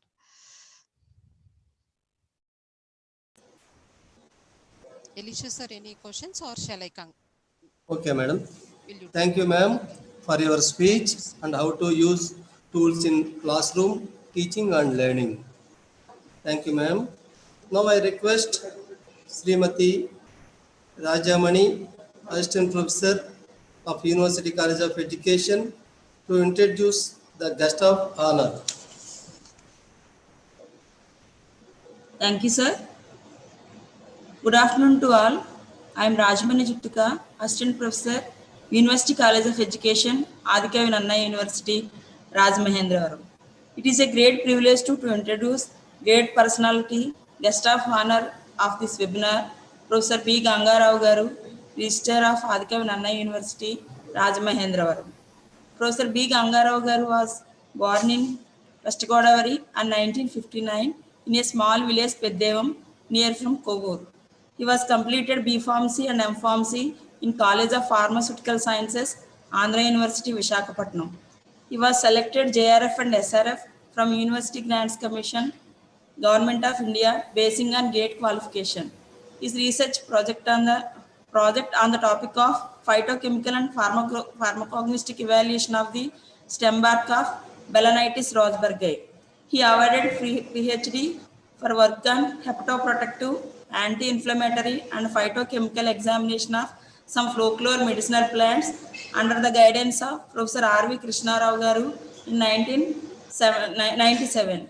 He was also awarded another PhD from the Department of Physiology and Pharmacology, University of Strathclyde, Glasgow, Scotland in UK in 2001, a National Overseas Scholarship, Ministry of Social Justice and Empowerment, Government of India. He was selected as Endeavour Postdoctoral Fellow from Center for Phytochemistry and Pharmacology, Southern Cross University, Australia in 2007. He published 14 articles in various journals of national and international. He guided many research scholars. Professor Gangarao sir previously worked as lecturer, SCS College of Pharmacy from Gulbarga University, Karnataka from 1988 to 2019. And then he was selected as associate professor in the College of Pharmaceutical Sciences from 2094 to 2002. Professor from 2002 to till date at the College of Pharmaceutical Sciences, Andhra University, Visakhapatnam.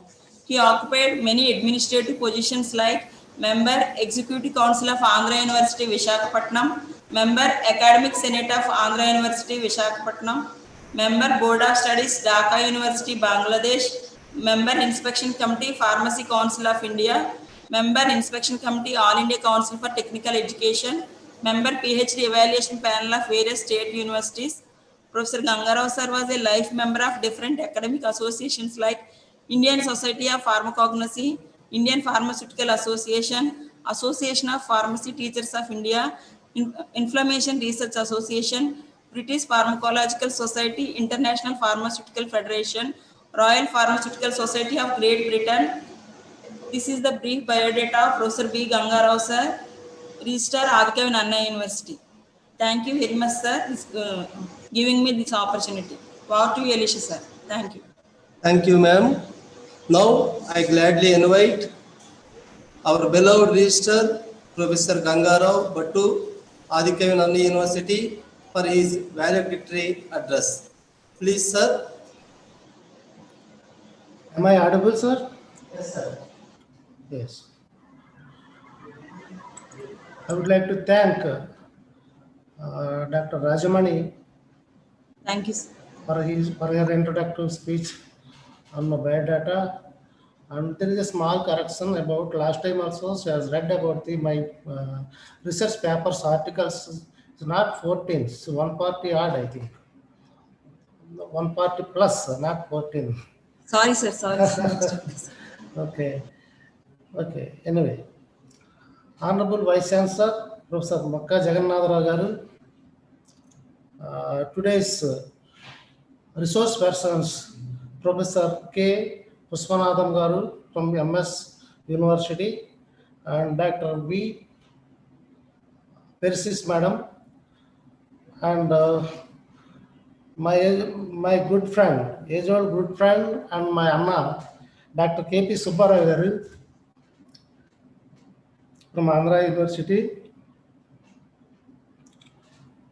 and other the convener of this program, Dr. G. Elisha Babu, and his colleagues for their help in conducting this seminar.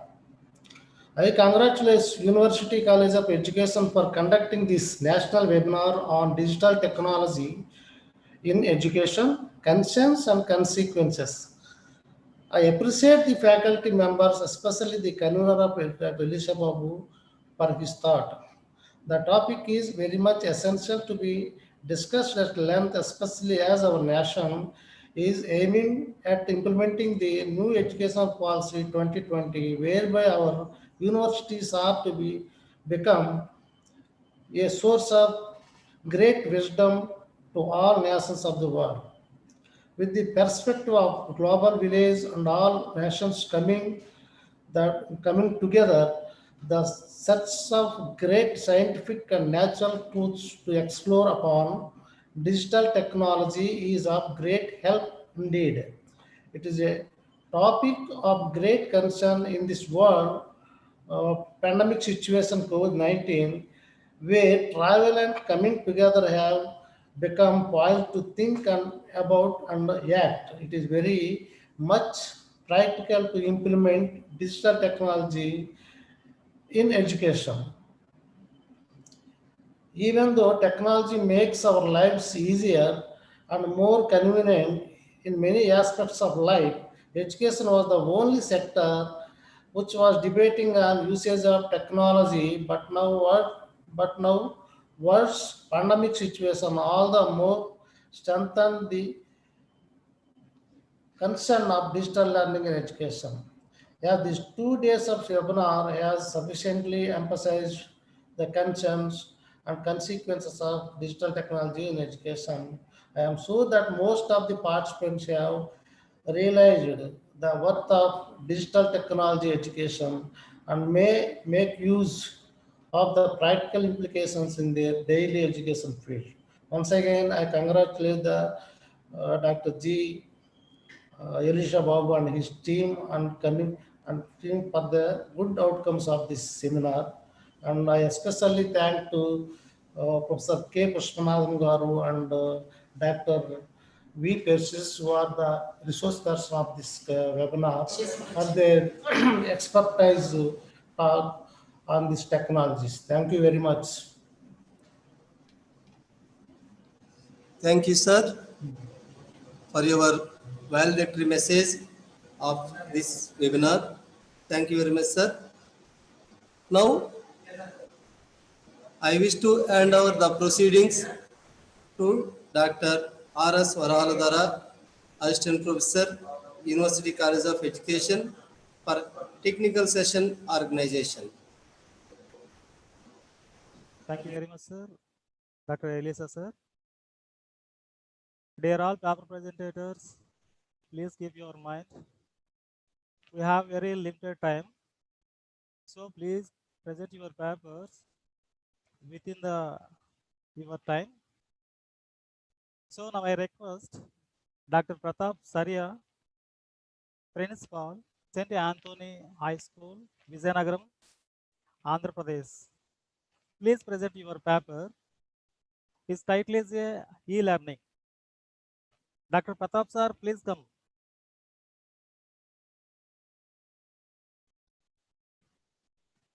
Hello, Dr. Pratap sir.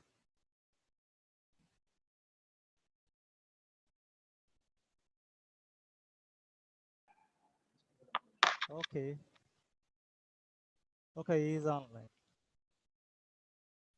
Good afternoon to you all. Hello. Very good. Hello. Sir, your voice is audible.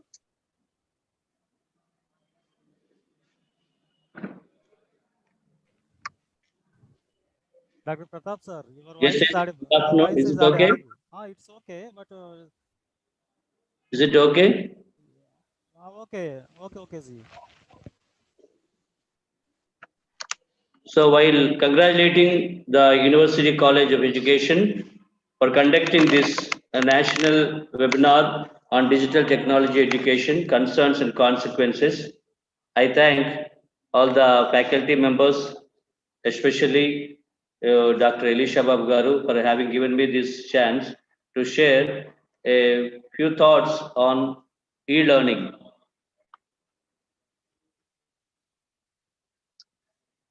So this is the topic given to me just to share a few thoughts. As these 2 days we have been listening on this particular topic at length together with the digital technology in education. As we all know,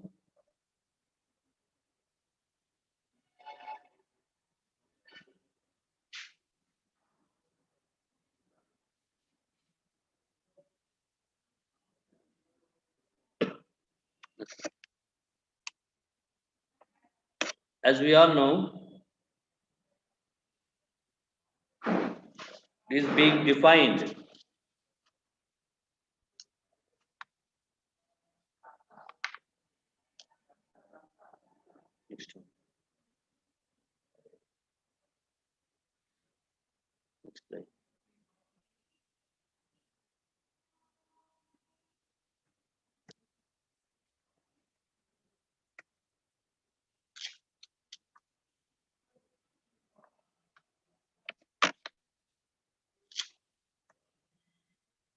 Sir, Dr. Pratap ji, can I share your PPT? Is it okay? Is it okay? No, sir, it is stuck. Now it is okay, sir. Now it is okay. You can move it.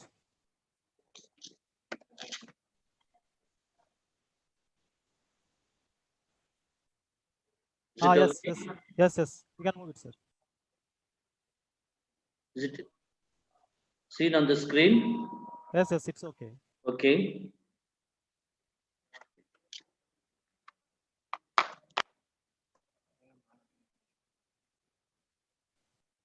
Yes, click it, sir. Double click. Click the 2 times. Yes. Okay.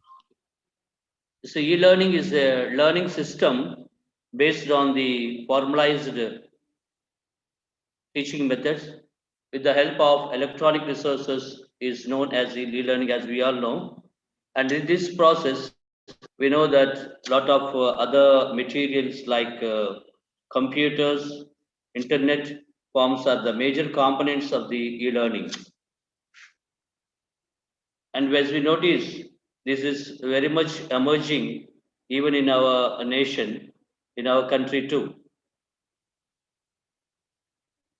The use of computers and the internet forms the major components of e-learning even at the school level. And the basic components, as we see, the static component is by the academic personnel. The academic personnel prepare the basic material with the syllabus and all the content and all that, as it is being prepared even for formal education through textbooks and so on. The static content is being prepared by the academic personnel, which is being supplemented and supported very much with the multimedia enrichment by various technical team members with audio, video presentations, as we have seen just now with the past two topics, the madam presenting in detail about each subject, for example, chemistry and so on, how it is, the mathematics, Pythagoras theorem, as the madam mentioned. So the technical presentation, the technical team adds the audio presentation and the video presentation by which the subject is made much more easier for the student to understand, to grasp. So with these two components, one has the static content by the academic personnel and the other added with supplemented with technical team audio video presentation, the e-content is being presented as the outcome. So the enriched outcome, e-content is the product with which we prepare the students to go ahead. Present day Indian scenario, it is said that the age group between 18 to 23, those who are in higher education, um, only 26.3% of the youth members, those who are getting educated, are getting educated and they are able to be accessible to this situation. But the new educational policy is aiming at the target of by 2035, at least 50% of the Indian nation youth members to reach to this higher education, and to reach to this higher education, making effective method to reach this educational policy through online learning. So online learning is taking a major component, effective component for the youth, for the higher education to grasp as well as to be effective in their further courses.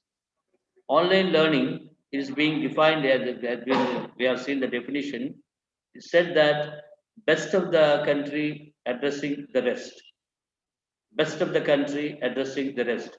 A particular professor, a teacher in a particular college at a university is having so much knowledge, is a good teacher, good professor, but cannot travel to throughout the country to various colleges and universities to give various sessions.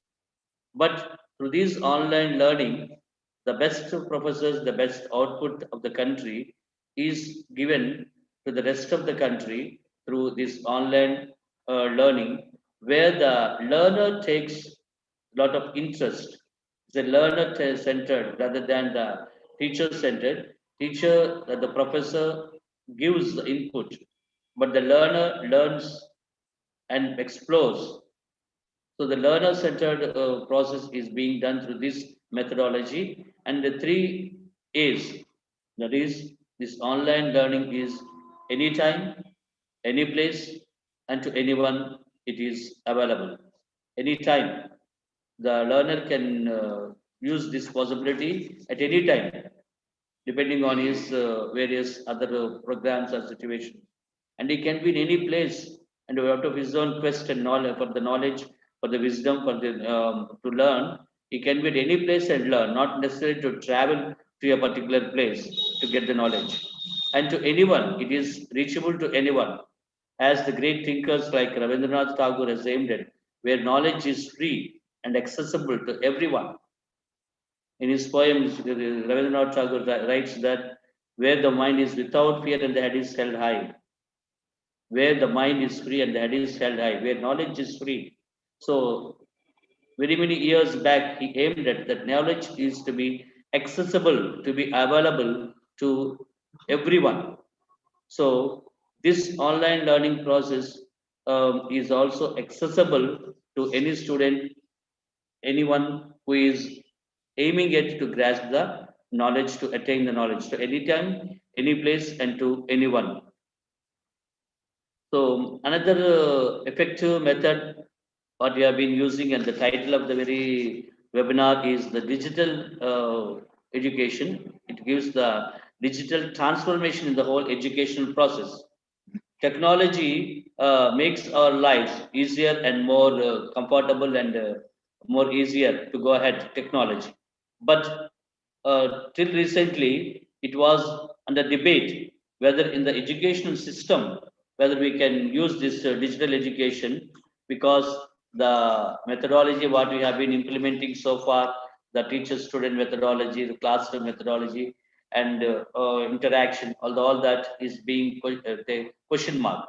So, in the digital education, the digital transformation, there was a point of discussion, a debate, whether in education sector we can use the technology, digital technology, and it has been being discussed, and it took a long time for us. But as at the emerging situation, it is being concluded, and through all these seminars, webinars, and all these present situation, online classes and so on, it has become very evident that it is bi-directional education and technology. Education through the process of this technology is being enriched. So digital transformation can bring a lot of changes in the learner. So another method which is being used in this digital transformation education is flipped classroom method. Flipped classroom method is a pedagogical approach in which all the input is given from the group's sharing sessions to the individual learning space. And the resulting group space is transformed into a dynamic, interactive learning, and that which is where like the educator is just only becomes the guide to the student, and the student and the group explores with lots of various technological methods and devices. It is up to the group or the individual, those that make that exploration. So it is a flipped model that which is being much more effective nowadays. We have the other one side, the traditional model, and the other side we have the flipped model. In the traditional model, it is more in the classroom session, remembering, understanding, learning, and so on is being given. And then it is being analyzed and evaluated by the teacher at the school and so on. But whereas in the flipped model, the very beginning, the group together, those who sit and analyze, evaluate, and then outside the class, they understand applying it to the various situations, the various technical methods. So this is another method which is being implemented nowadays and emerging situations. And all these 2 days, especially in the past 2 topics, we have seen about also MOOC, that is massive open online courses. A massive open online courses is an online course aimed at unlimited participation and open access via the web possibilities. And in this process, the government is giving various possible situations where massive open online courses are free online courses available to everyone for everyone to enroll. MOOC a private setup, but it is provided even by the government through various affordable situations, flexible ways to have and acquire new skills, advance in the career, and deliver quality educational experiences. As in the present situation, we are going towards that MOOC learning process in India.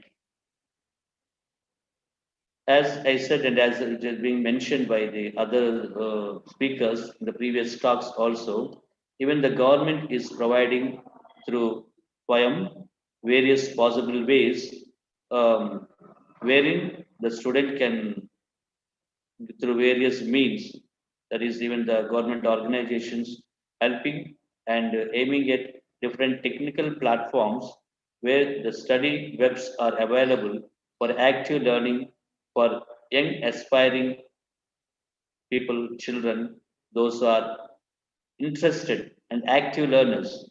So these websites are giving lot of learning possibilities to the learner.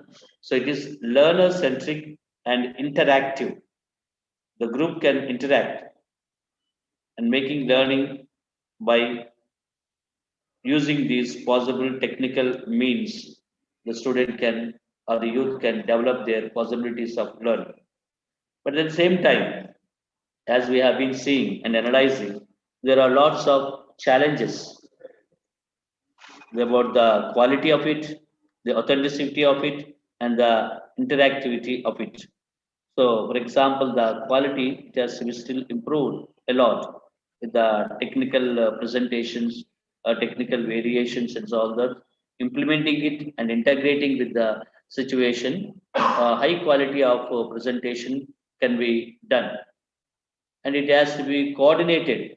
As I said at the beginning itself, those who are giving the input session, static material, raw material that which is being presented by the academic professors and the learners, and with the other team members, with the technicians, those who make that with more powerful, attractive, and applicable to the students. So it is a coordination between academic and technical teams, which has to be still a long way to go in our system. And development is a time-bound manner, as it is being the yearly wise, semester wise, and then credit wise. It has to be developed as a time-bound course, so that it is the student, it is available to the student to go ahead one by one, stage by stage. And then multilingual conversions. So this has to be also be available in the local languages, various languages, where the student can approach and gain more and more from the various possible resources. So from all this, I just conclude recapitulating all we have heard these 2 days with so much of input and practical examples and situations. This digital learning and e-learning is very much practical, but has to be accessible to one and all. Its practicality has to be improved, and accessibility to various people, whether they are in the any state or South India or North India or any state, city or rural or urban, whatever it may be, it has to be accessible through various means and possibilities. It has to be updated at higher educational level, so that from the present possibility of 26.3% of youth getting educated higher education with these possibilities, to the target of by 2035 to reach at least 50% of the youth being educated, utilizing, using all these e-learning and digital learning and MOOC availability, all these to be used by each and every student. This is the aim, this is the goal that the government is aiming at, and we are all in the part of this system, education system, to make it more effective, to make it more available, so that we grow and stand at higher level in our educational system as a nation to the world at large. Thank you, one and all.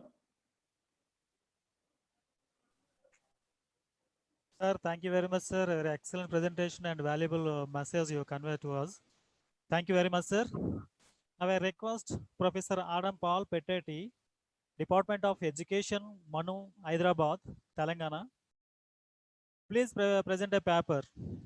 His title is the NEP 2020 for Future Development. Sir Pratapji, thank you very much, sir. Another person is the Professor Adam Paul is coming. He is also online. Okay, please unmute your video, sir. Okay, thank you. Hello, Professor Z. Yes. Hello. Hello. Sir, your voice is very low, sir. Hello. Is it okay? No, Hello? no, sir.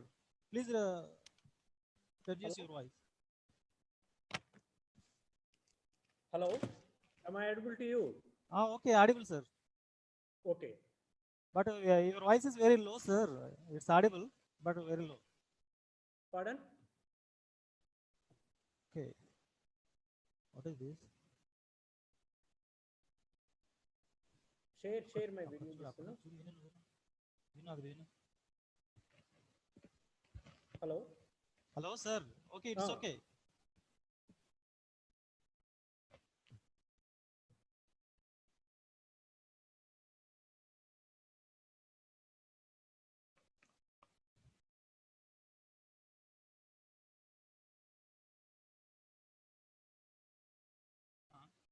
Sir, Professor Z, please unmute your.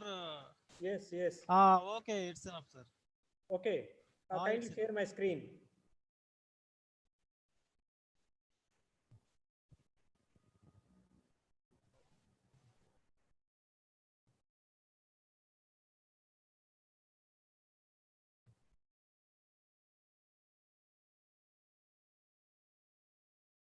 Yeah. Okay, Did you continue. share it?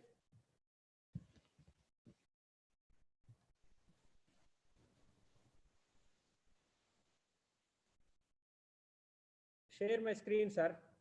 Just wait.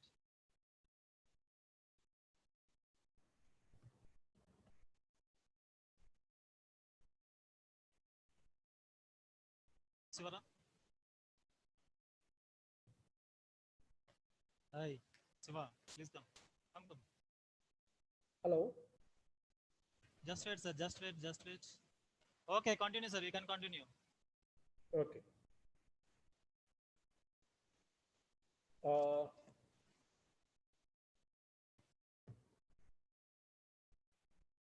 Screen is not coming, no? Share.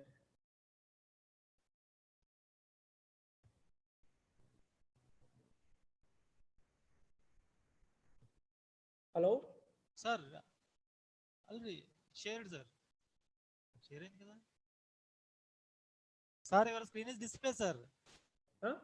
Your screen already displayed. Okay. I'm not able. Okay. I'm not able to see the screen. Okay. Already your screen is displayed, sir. Already. PPT is displayed already.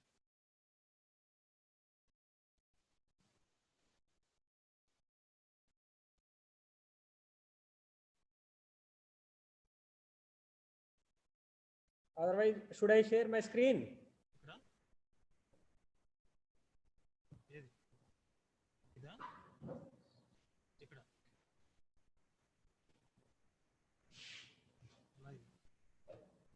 Hello. Ramakrishna garu meeku vastunda screen? Sir, already your screen is shared, sir. Sir.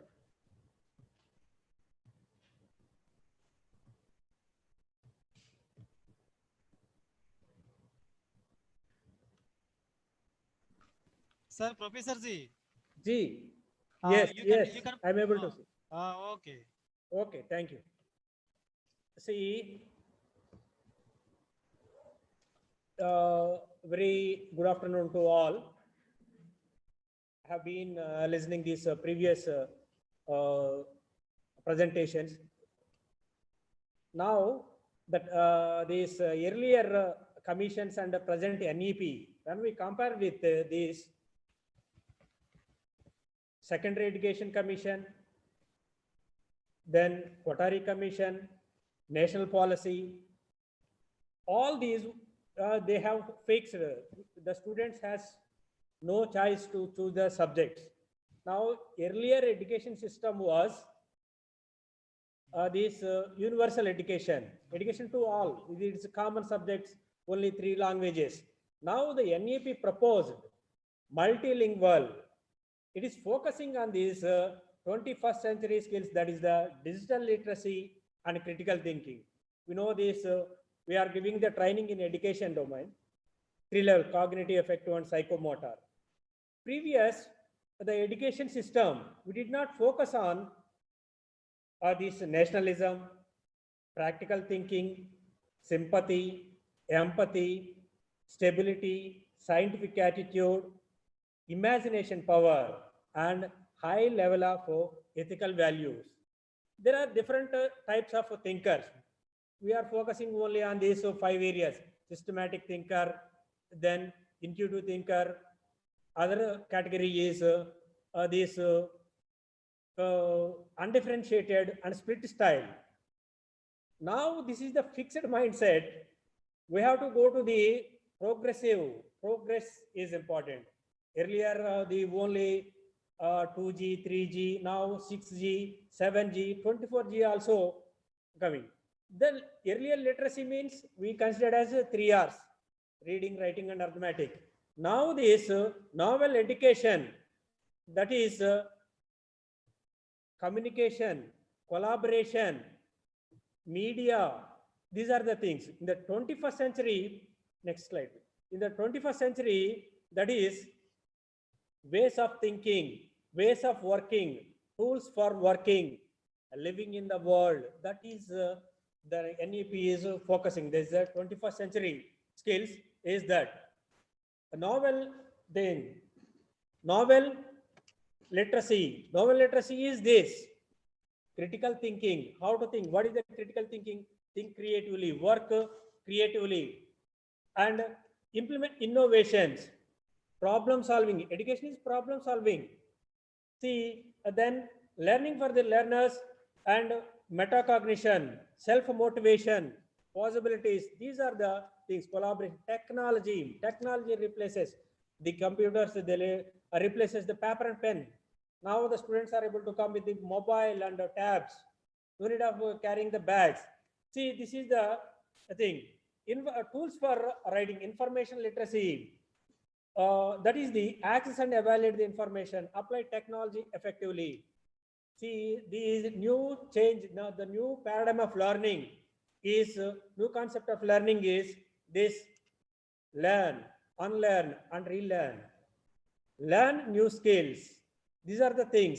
Unlearn means this is the we have to remove the old things. You paint, when you are painting the house, you have to remove the old paints. And again, relearn. In the corona situation, everyone, this knowledge becomes equal, zero. The old knowledge is not sufficient. Again, we have to gain a new things, relearn the things. Old thinking was like this. Before 2020, the old thinking is the IQ was important. Now nobody is bothering about IQ. Now everybody is bothering about the digital quotient. Earlier we focused on this hard work. Now along with the hard work, the smart work is also essential. Earlier people thought that this one is attitude. This aptitude is important. Luck means we have to work on this, belief on this, labor under correct knowledge. The attitude. Now we have to shift from traditional to classroom to 21st century. That is the current situation. What are the requirements? Next slide, please. this hard work replaced by smart work. DQ. This is the traditional classroom where the teacher under. Earlier, teacher is considered Guru Brahma, Guru Vishnu, Guru Maheshwara, Guru Sakshat, Parabrahma. Now, Google has taken all these teachers, Guru's responsibility. Google Brahma, Google Vishnu, Google. In the whole, everything it is presenting in this, in the hand, the Google. When you look into this Google, every material, everything is coming to. So, the global citizenship is important.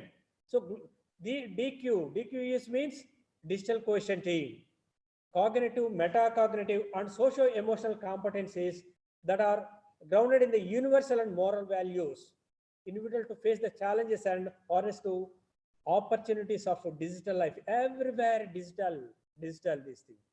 With the help of the digital, NEP is saying this, develop the culture to understanding these different languages. Digitalization is more this thing, digital literacy and critical thinking. In this digitalization, there are 3 steps. First one is the digital citizenship. Next slide. So digital citizenship means the ability to use digital technology in safe, responsible, and ethical ways. Digital creativity, everything we have, just you have to make, we have to open our mind and think in the creatively this. Third is the digital competitiveness, ability to solve the global challenges. Now we have the global challenge, how to solve this, how to cover the syllabus. Since March onwards, we are not having the learning process, how to make up, how to cover up these things. This is the challenge now, how to solve the global challenge. And to create new opportunities in the digital economy by driving the entrepreneurship, jobs, growth, and its impact. So the main thing is preparing the child for living in the world, that is a global citizenship, and local means awareness of rights and responsibilities, and preparation to participate in the community activities, that is the respect the values of privacy and this. Life and career, adapt the change. We are the responsible for global, not for our village, or not our state, not our country. Yes, we are taking all these things. We have to make the global citizen, manage the goals and time, be self-directed and learner, and interact efficiently with the others. This is the important thing. So national policy is focusing on choice-based education, focus on research, multidisciplinary, and utilization of the technology in teaching learning process. Now the student is centered, teacher centered to student centered. N number of opportunities, research on multi-language system. This is the thing. So we should follow this NEP, and we should encourage our students and our learning community to adapt the system. Utilization of the main thing is human standardization. This in the constant, this continuous assessment. All these things we should follow this. So utilization of human power and abilities, and establish the equal societies, national development through technology and economic development. This is the possibility. As a teaching community, we have to work for the better nation and to make our students as a global citizen. Thank you for the opportunity. Thank you.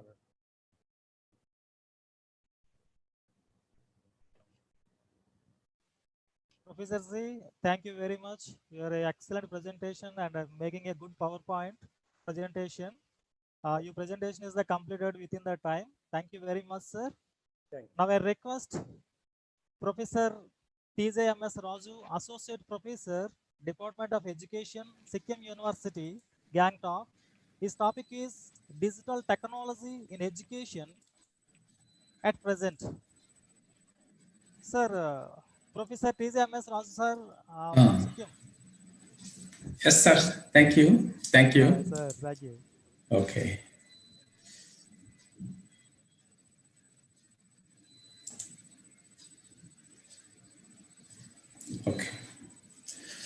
Okay. First of all, my profound gratitude and thanks to the eminent professor from Andhra University, Professor K.P. Subbarao Garu. Namaste, sir. And today, I heard a good lectures from Professor Adam Paul and also Professor Pushpanathan sir and Principal Madam from that engineering college from Nannaya University. So I heard a very inspiring lectures based on the digital technology in higher education at present. So my topic I have chosen for this presentation. This is the digital technology in higher education at present in Sikkim. So in higher education related to the present status in our Sikkim state, all educational institutions were locked down from March 25th onwards, so that all vice chancellors and the private university vice chancellors, because we are having some other private universities also in Sikkim, that is Vinayaka Mission University. Now it is called as Sikkim Professional University, and the Sikkim State University, it is not yet functional right now, and SRM University, and these Sikkim Manipal University. These are the private universities. So all universities, they started their instruction through online classes.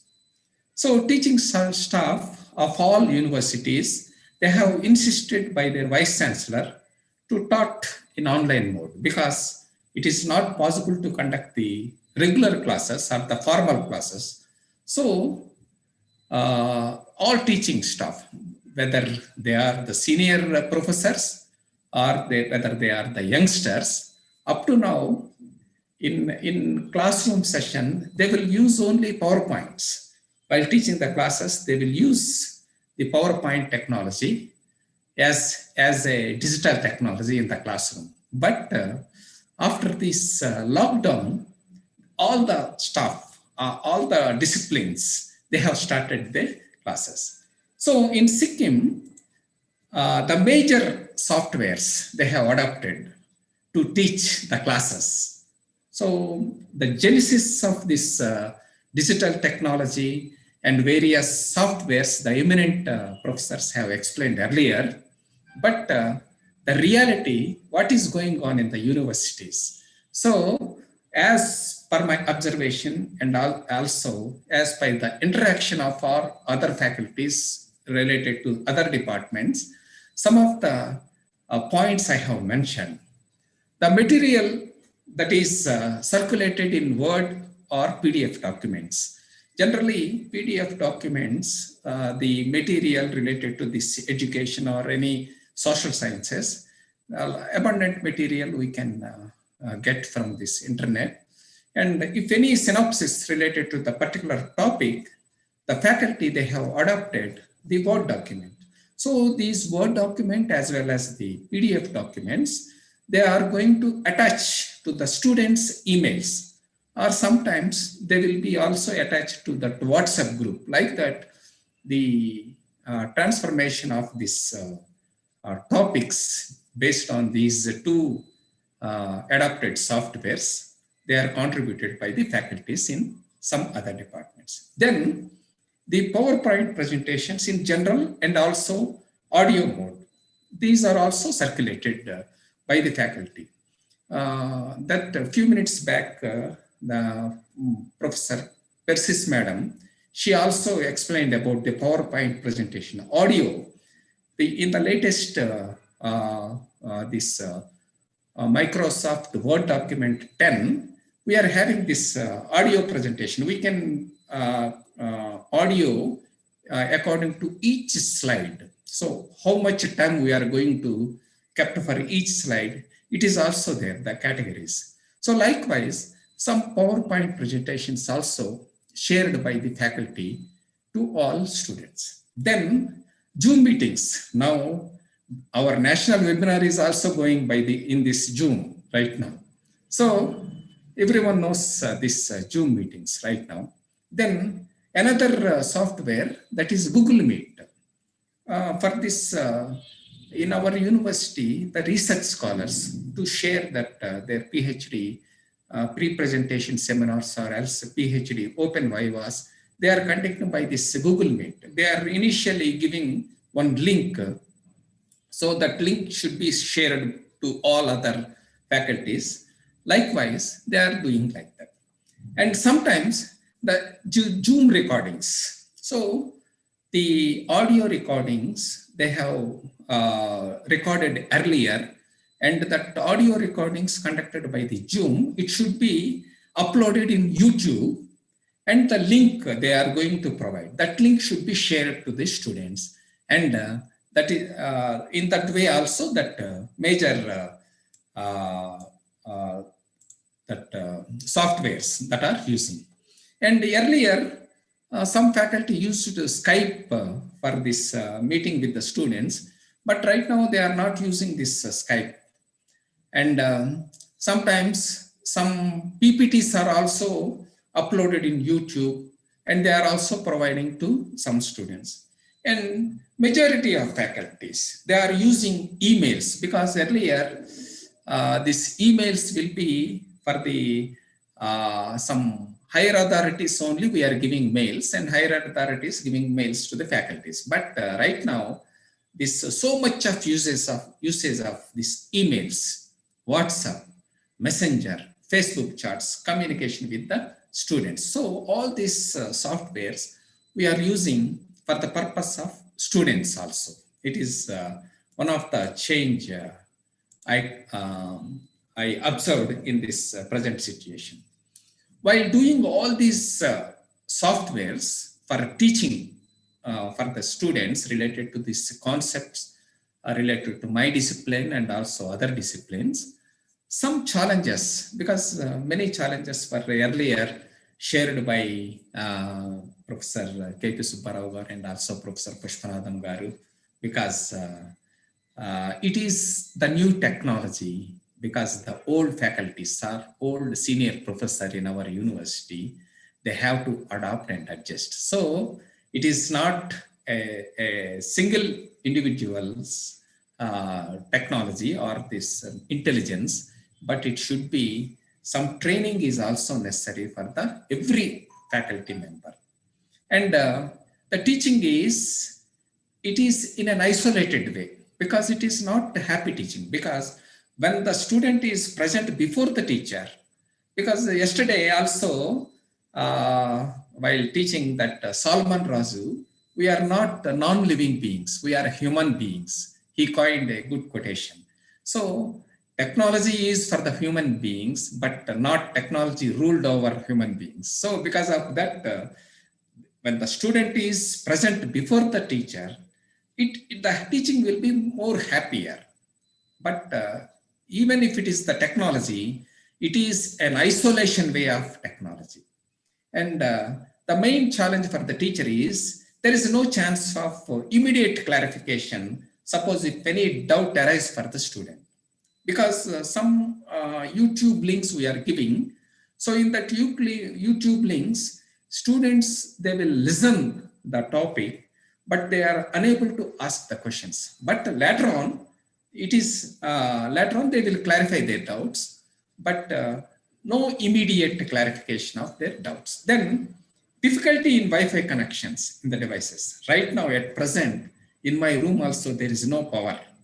So because this is the hill station and this is the tourist spot, many areas are isolated and there is no question of this Wi-Fi connections in those areas. Particularly if it is a Gangtok, it is the city, capital city. So some or more we are having this facility, but other places like West Sikkim or North Sikkim, we don't have the facility of this Wi-Fi connections for our students.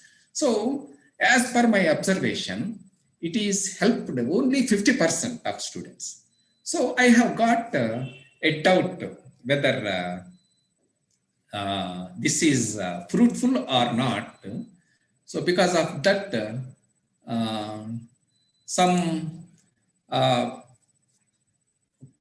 some of the things we have, okay. And some challenges also faced by the students, because many areas, just now I expressed that lack of technology in so many areas in Sikkim.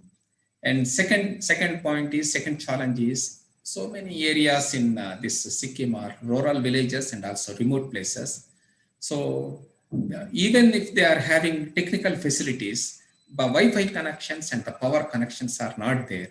So it is also one of the major challenge. And some hill stations are also, we are not having that Wi-Fi connections. And no direct counseling and no formal teaching from teachers.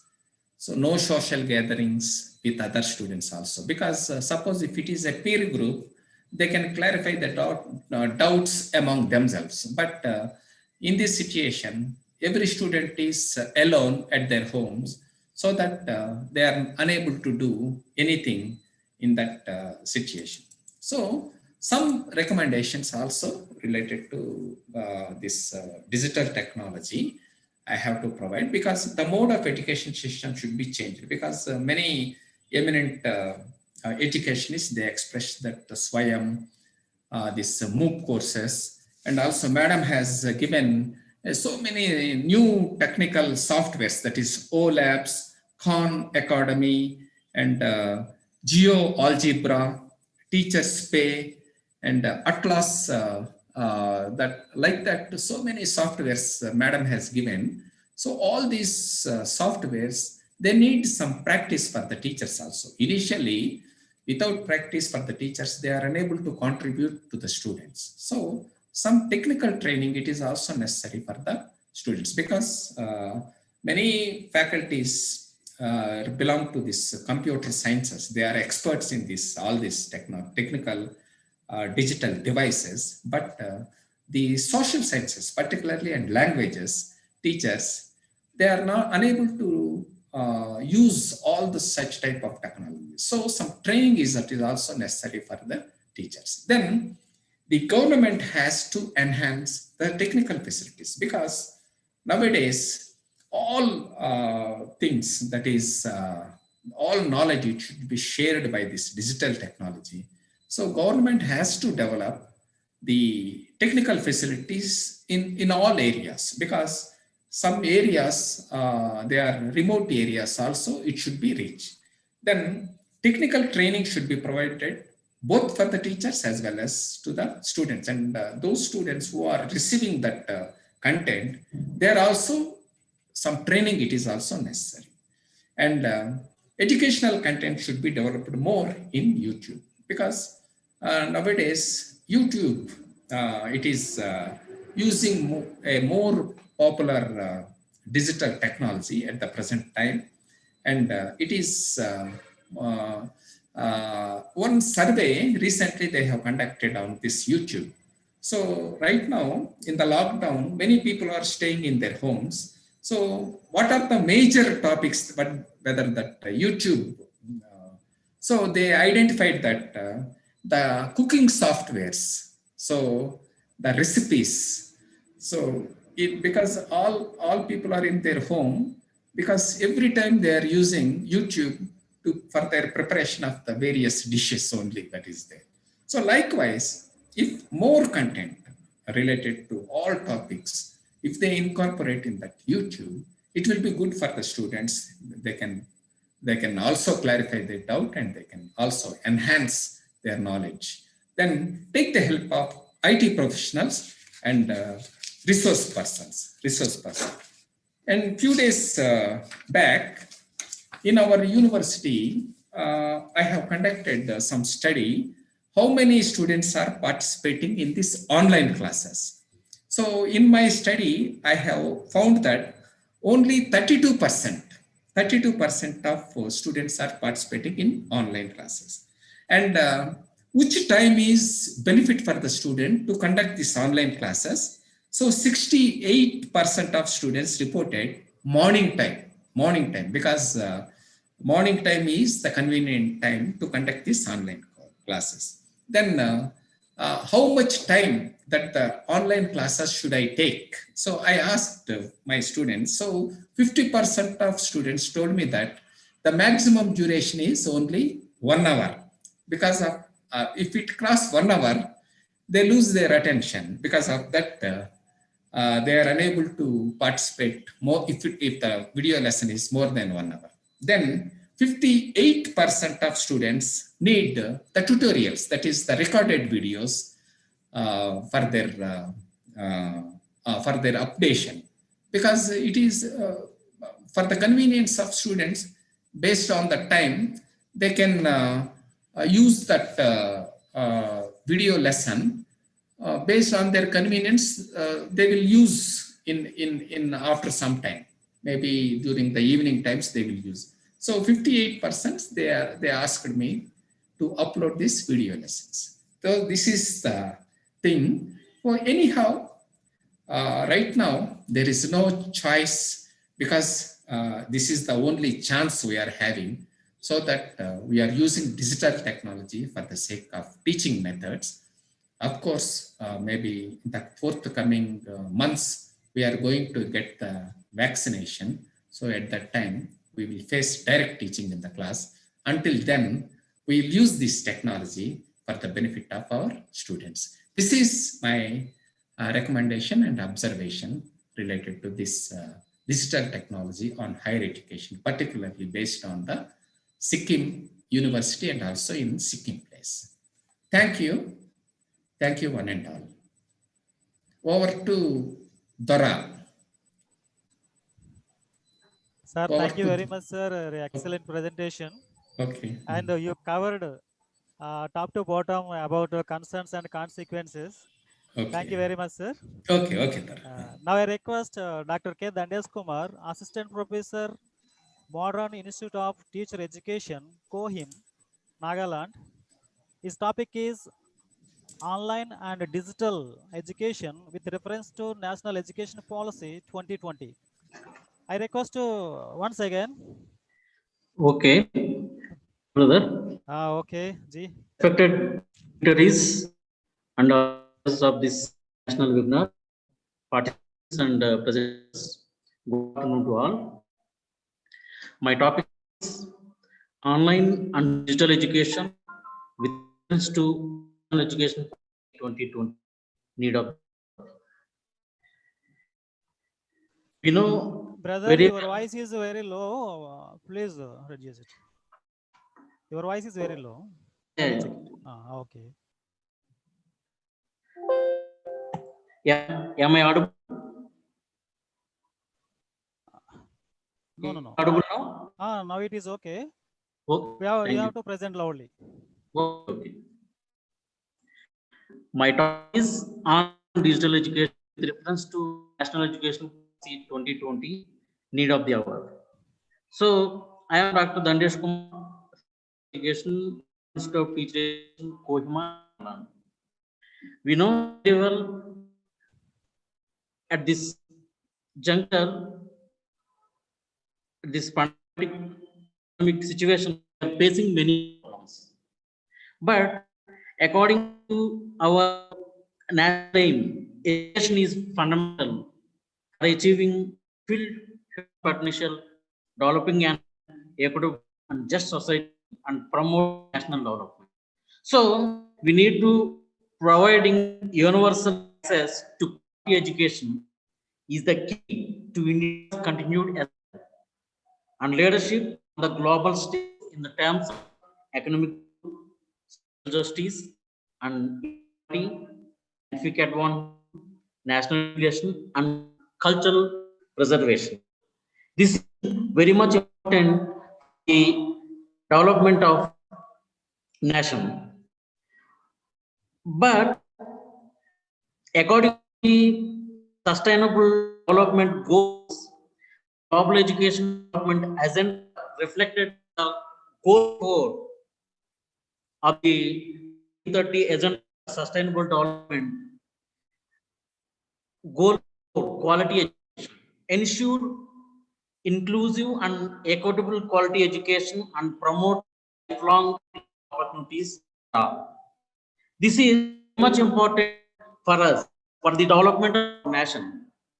But unexpectedly, from March onwards, we are facing a problem, Corona economic situation.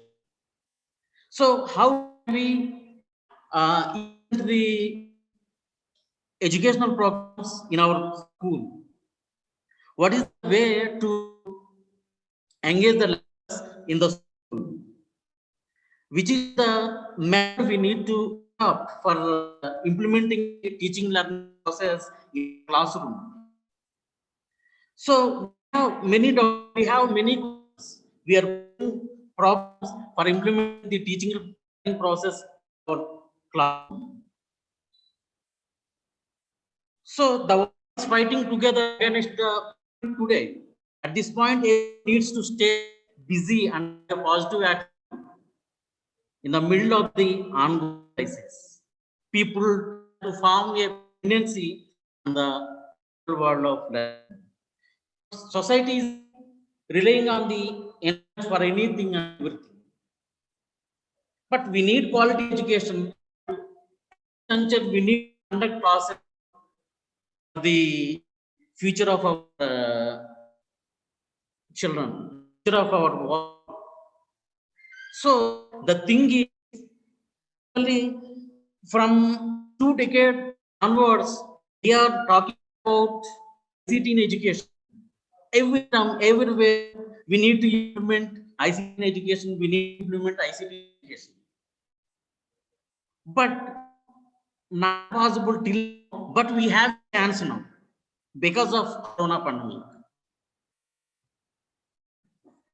We have a chance to implement in education now. Online learning is now a big thing. The internet has made education easy and it is easy, accessible, available. Rather than sitting idle, one can take advantage of this time and learn new courses. These given situation will help you browsing courses and online learning. So, with the NEP 2020, also we have a chance to implement properly online education at this. According to the NEP 2020 Part 3, other key areas of focus, Chapter 23, technology use and integration, Chapter 24, online digital education, ensuring effective use of technology.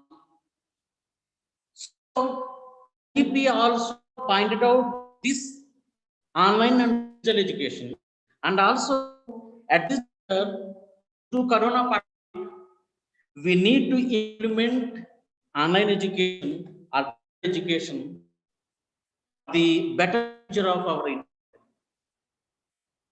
We don't have a to implement classes. We have a chance to implement online class. So we need to utilize this opportunity. We are talking about from decades onward implementing ICT education.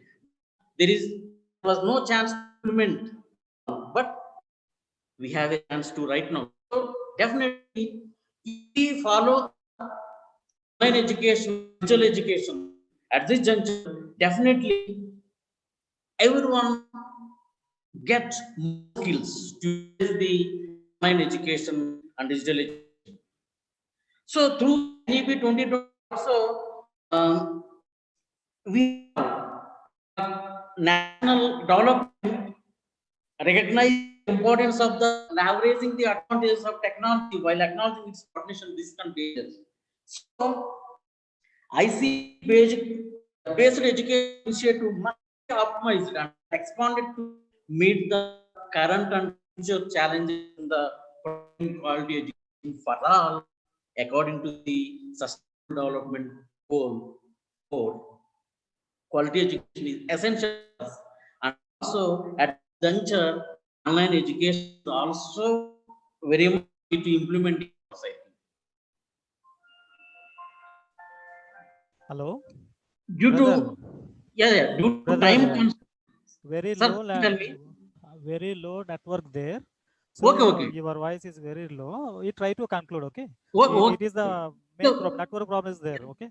Yeah, okay, thank you. Okay. Due to time constraints and also network connectivity, I will conclude my topic. So the thing is, this is an opportunity for all to implement online education for the better future of our India and also for the better future of students.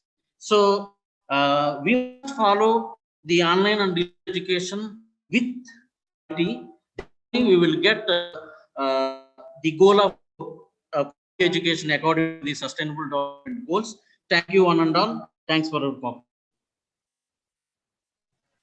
Brother, thank you very much, brother. Actually, I was unable to listen your presentation because of it is a network problem there. It is the major barrier of technological problem. Okay. Thank you very much, brother. Now I request Shruti, yes, postgraduate student, Department of Commerce and Management, University of Kerala, Karivattam campus. Her topic is impact of technology-based education and social development of student. Okay, now I request again Shruti from Kerala. Please present a paper. Hello, sir.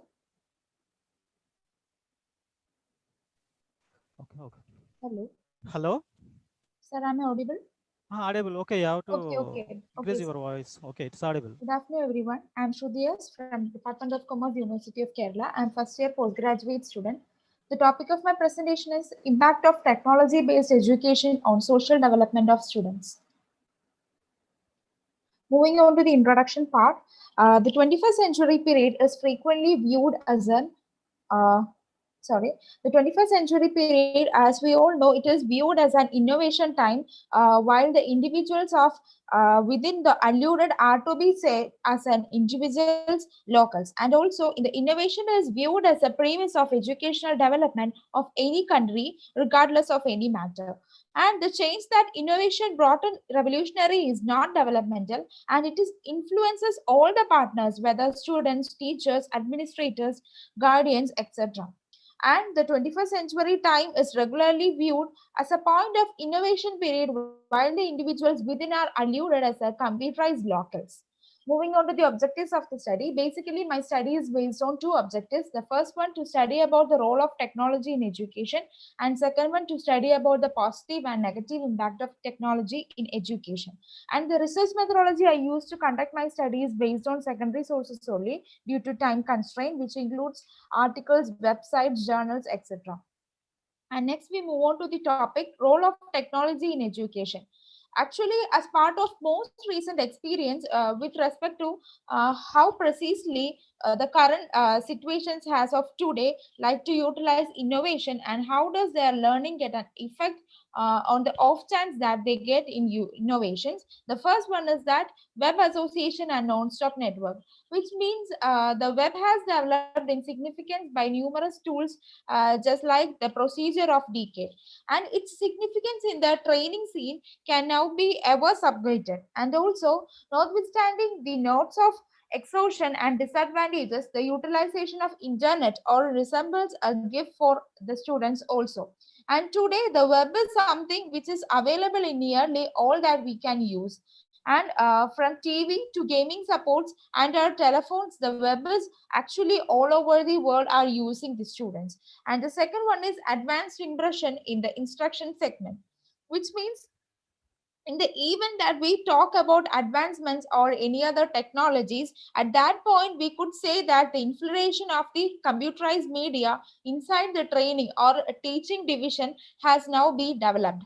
And with the help of this infiltration for accessible for various types of tasks or help, it can include the intensity of computerized buildings, which could be more applicable for the understudies being developed than learning. And the third one is online degree with the utilization of innovations, which means now nowadays we could see so many online degrees which have been offered by Coursera or any other LinkedIn courses, etc. So the online degrees currently have become a typical wonder in this world, and the individuals wish to take up online courses for their learning and confirmations also. Some top organizations are offering their online degrees free of cost, or they are charging some nominal charges for their for providing their services. And next, we move on to the resources utilized in technology-driven education. The first resource which we are discussing is internet. As we all are familiar with internet, actually it is a worldwide arrangements of interconnected networks which organize the gadgets just like PC, telephone around the world. And the web is very important innovation driving technology training.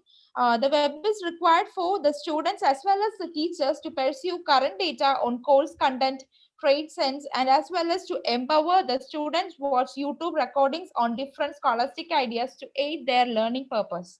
And the next one is projectors. Actually, a projector is an optical gadget which extends a picture into a surface. That means while taking a presentation, we could see on the virtual, on the real platform, we'll be doing our presentation with the help of a projector. So the projectors are a typical component of current study halls, and also it makes getting the hands of fascinating, intuitive, and advantages. And also the projectors has replaced now with customary technique for encouraging, which includes the teacher offering notes to the understudies or students, which requires the students simply retain the hour after exams. And the third one is tablet in place of textbooks. In traditional education, we all know the students were using textbooks for their reference. But today, the world has changed, and now most of the students are using tablets in the place of the textbooks. So there are few schools that have started moving towards the tablets rather than reading material in the study hall itself.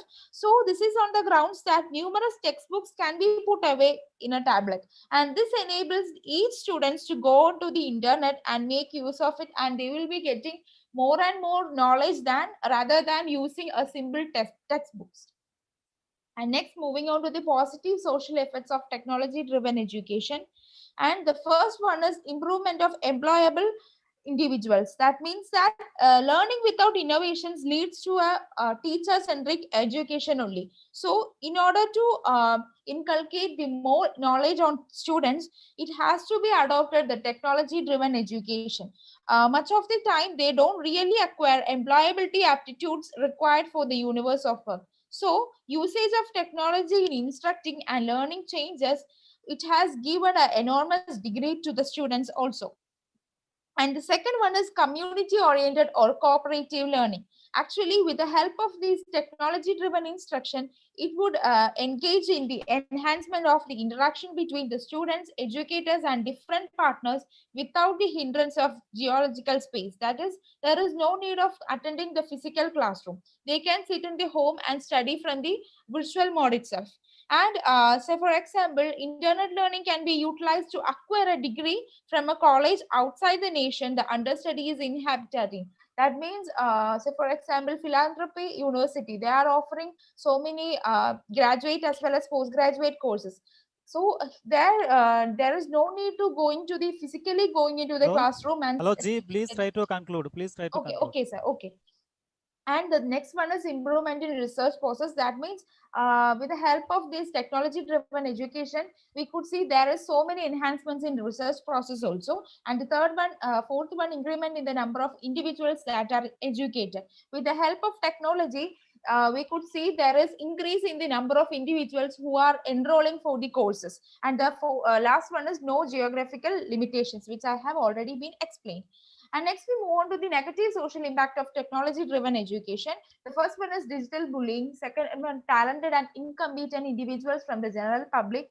Third one, declining writing skills. Fourth one, multiplication of individuals involved in online fraud. In short way, we can tell that with the help of this technology driven education, there is lack of safety or security in the part of students. And also we could see that there is declining in the writing skills in the part of students. They are always looking onto the virtual materials only. They are not writing or taking notes of any important matters, etc. And the conclusion of my study is that the technology-based education is a flat-out need for achievement in the academic world. And in the 21st century, the innovation-based training is very important and is a crucial part in the social ramifications for people, social orders, and nations. And these are the references which I make use to conduct my study. Thank you, sir, for giving me an opportunity to present my paper. Thank you very much. It is an excellent presentation. Now I request Dr. B. Venkatrao, Assistant Professor, Department of Education, Nagaland University, Kohim Campus. His topic is Impact of Online Teaching Learning Evolution in Scheduled Areas. Sir, please, I request presentation your paper, sir. Yes. I think I could share my screen with your permission. Okay, you have to share it, sir.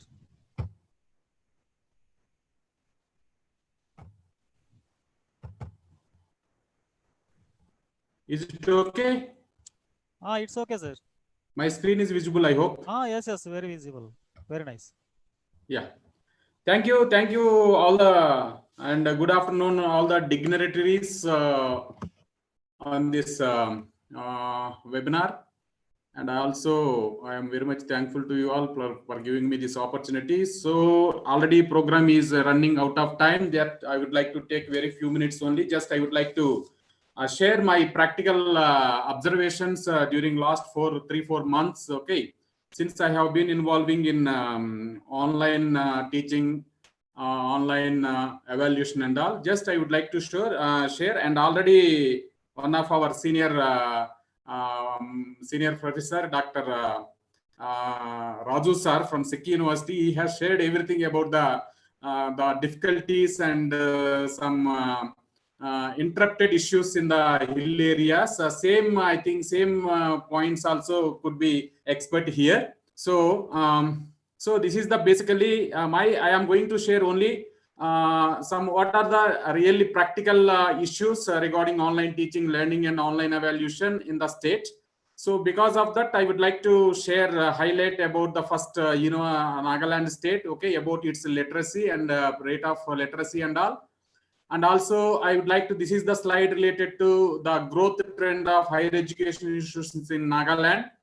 Why? Because these are the trend, the way the higher education has been set up in the state of Nagaland. This is the way, just historical ways of things. And also almost all we have in Nagaland, in the state of Nagaland, we have, because it is a scheduled area. So I am talking about only higher education institutions, and around 65 colleges are there. And why I am mentioning all these 65 colleges means our Nagaland University is the affiliating body of all these 65 colleges. But basically any central university doesn't have any affiliated colleges, but in Nagaland University has affiliated 65 affiliated colleges, because in the state of Nagaland we don't have any state university. So because of that, under Nagaland University 65 affiliated colleges are working. So these are the information about all those colleges, and these are the number of colleges and degree courses are offering under all these colleges, and various different types of disciplines like courses and all. And also some master courses also offering through some private colleges. I have given here because I am going to tell you the practical implications of online evaluation. And recently all these colleges also have been conducted examinations for their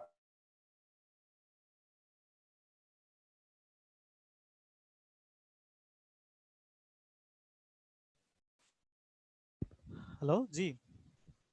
G, your voice is not audible, G.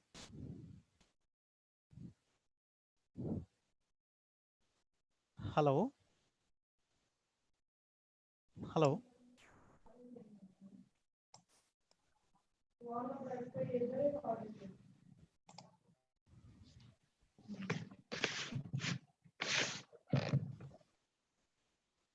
Hello.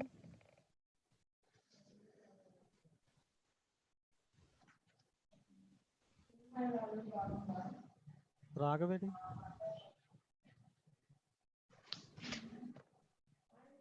Hello.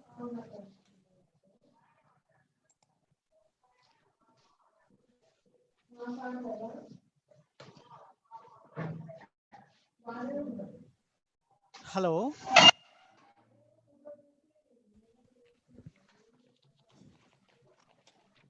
Okay. Okay, now I request another participant, Dr. Ravi, Assistant Professor, Department of Educational Administration. Hello, Dr. Ravi, sir. Yes, sir. Are you there? Yeah, yeah. Yes, sir. Sir, please present your paper, sir. Hello. Sir, your voice is audible. Yeah, yes, sir. You Yeah, can thank you continue, for sir. giving this opportunity, sir. Sir, continue. Thank you. At the outset, I am very thankful to Dr. Elisha Babu, sir, convener of today's national webinar, for presenting few of my observations on the theme of the utilization of technology inside the classroom and its limitations, especially in the context of the school level. Because most of the time we are talking about the primary education is playing a prominent role. No doubt, if you observe the pandemic situation, technology has been used as a choice, not by the chance, because it is the technology which is connecting the people from the far-flung places and which is useful for the communicating, to share or to express views and opinions. So use of technology has played a big role in the teaching learning process. If you observe this last 6 months, so we can also say that it has never been distant from the man. And moreover, it has been considered acquisition of these skills of using technology has become a most significant skill of the 21st century. So if you observe that the nature of the technology also, the use of technology increases the motivation of the learners. And not only that thing, it also enhances the self-esteem along with the ability to work collectively with the classmates. And it also provides the opportunity and as well as encourages the individual learning. It provides the many benefits to not only to the normal child, it is also to the differently able children and low achievers. When the lessons have been transacted to use of the technological devices, when the lesson has been recorded, so given a point of time, the children are having the opportunity to view the lesson again and again. So as we all aware of every child is unique and possessing of the peculiar qualities and competencies. The technology is having the ability to customize the students' learning to meet all the needs of the learners and to move with the different learning styles of the learners. Therefore, it will be also useful.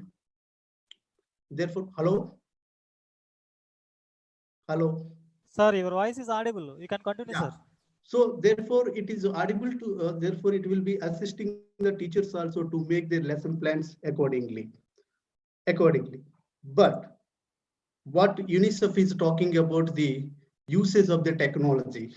It has mentioned in the 2017 its report that digital technology and interactivity also pose a significant risk to children's safety, privacy, and well-being, magnifying threats and harms that many children already face offline and making already vulnerable children even more vulnerable. This is what UNICEF has quoted in its documents in 2017 when it comes to the usage of the technology, especially at the children's context. But I have also gone through this attend the review. What literature review says that in 2017, Donnell has found that students of the high socioeconomic status generally start using classroom technology such as laptops, tablets, and e-books at an earlier stage than the students coming from the low income households, which has its repercussions on the equity between students. Much exposure to the technology has a negative impact on students' school performance. And another study was conducted by the Flanagan pointed out that about the effect of classroom technology should include positive and negative effects on students' achievement and various types of technology that increase or decrease a student's ability to work in the classroom. Al-Muhind in 2019 emphasized that technology has changed the education negatively through 4 paths: deteriorating the students' competencies of the reading and writing, dehumanizing educational environments, distorting social interactions between teacher and students, and isolating individuals when using technology. And Fried 2018 also pointed out in the same line, deterioration of the students' competency in reading and writing and arithmetic, which are the basic 3 skills any student is expected to master. And at the same time, isolation of the students in a digital and virtual world that distances from them from any form of the social interactions, or deepening of social inequalities between the haves and the have-nots, that is student who can process technology and those who cannot. In the same manner, other studies are also pointed out that 68% of the surveyed teachers admit that digital tools take shortcuts and instead of investing any efforts in writing. 67% of reported that students have difficulty in reading and comprehending the complicated text when they have used the technology. And 46% of them said that digital tools make students write fast and carelessly. Students tend to use more and more abbreviations in their writings, following the way they write when communicating electronically. So these are the review literature is talking about when it comes to the usage of the technology. But here I have certain questions. Those questions are to be looked into when we are using the technology in terms of transacting content in the classroom. My fundamental, some of the questions are that, do all learners have the same style of learning? Do all learners have required technological facilities at their home? Do all learners have same speed of learning abilities? When does a learner learn? When can child learn effectively? When to use technology? How to use technology? When does child learn interestingly? These are the certain questions I am going to review and consolidate that. When do all learners have the same style of learning? As we educationists, we all know that every child is unique and possessing of the different capabilities and competencies. So when can child learn? When the children are feeling more comfortable at their learning zones, when learners are provided a conducive environment, when children have that trustworthy on teachers, when learners are involved, encouraged, and engaged in the activities which are going to be conducted in the classroom, when children are provided the opportunity to interact with the peers in the classroom, when learners' learning styles have been considered while designing the objectives and transaction of the content in the classroom.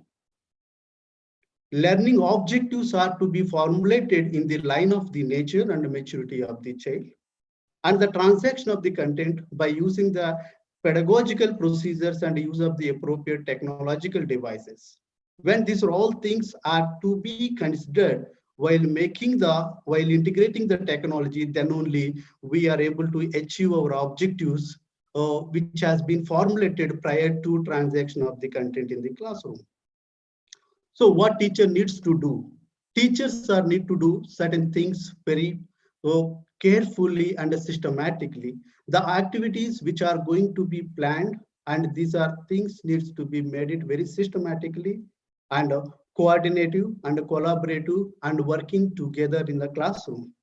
And for that, teachers must be trained in use of technology more, therefore they will understand and how to use the technology while transacting the content inside the classroom.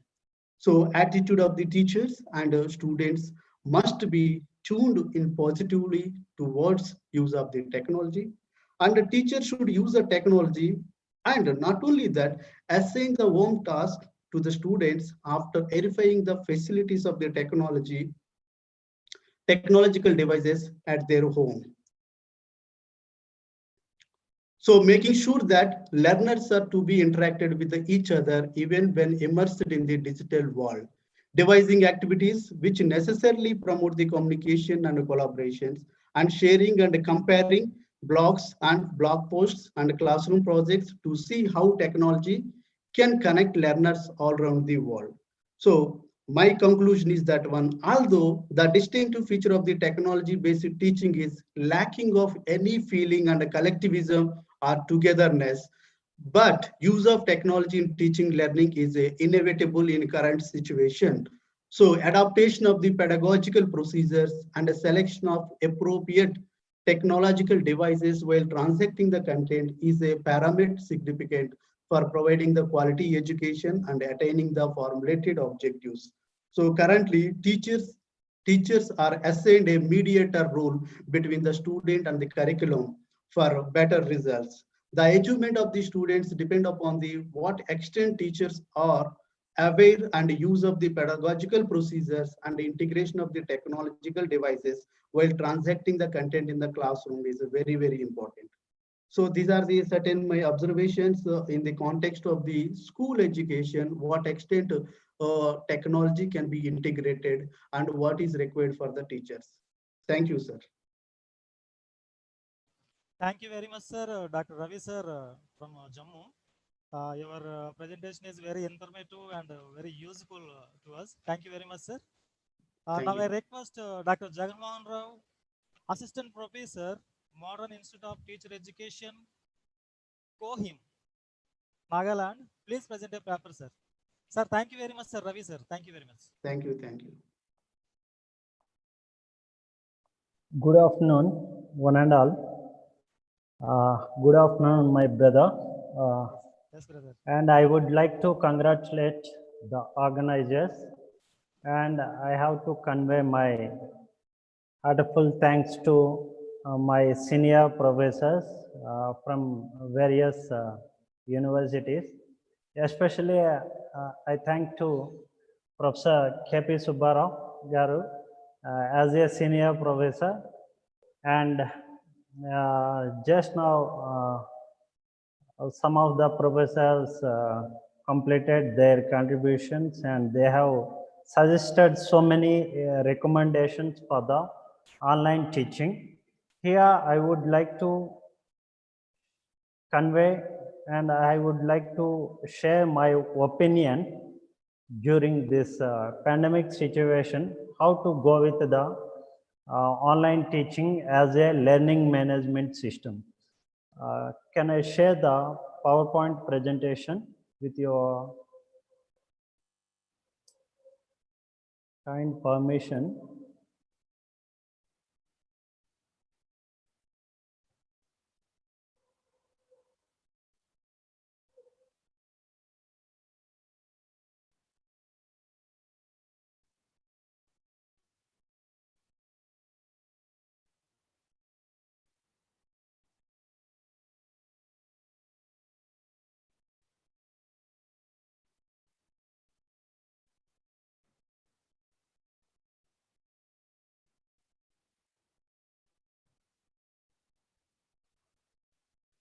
I think, are you getting my presentation?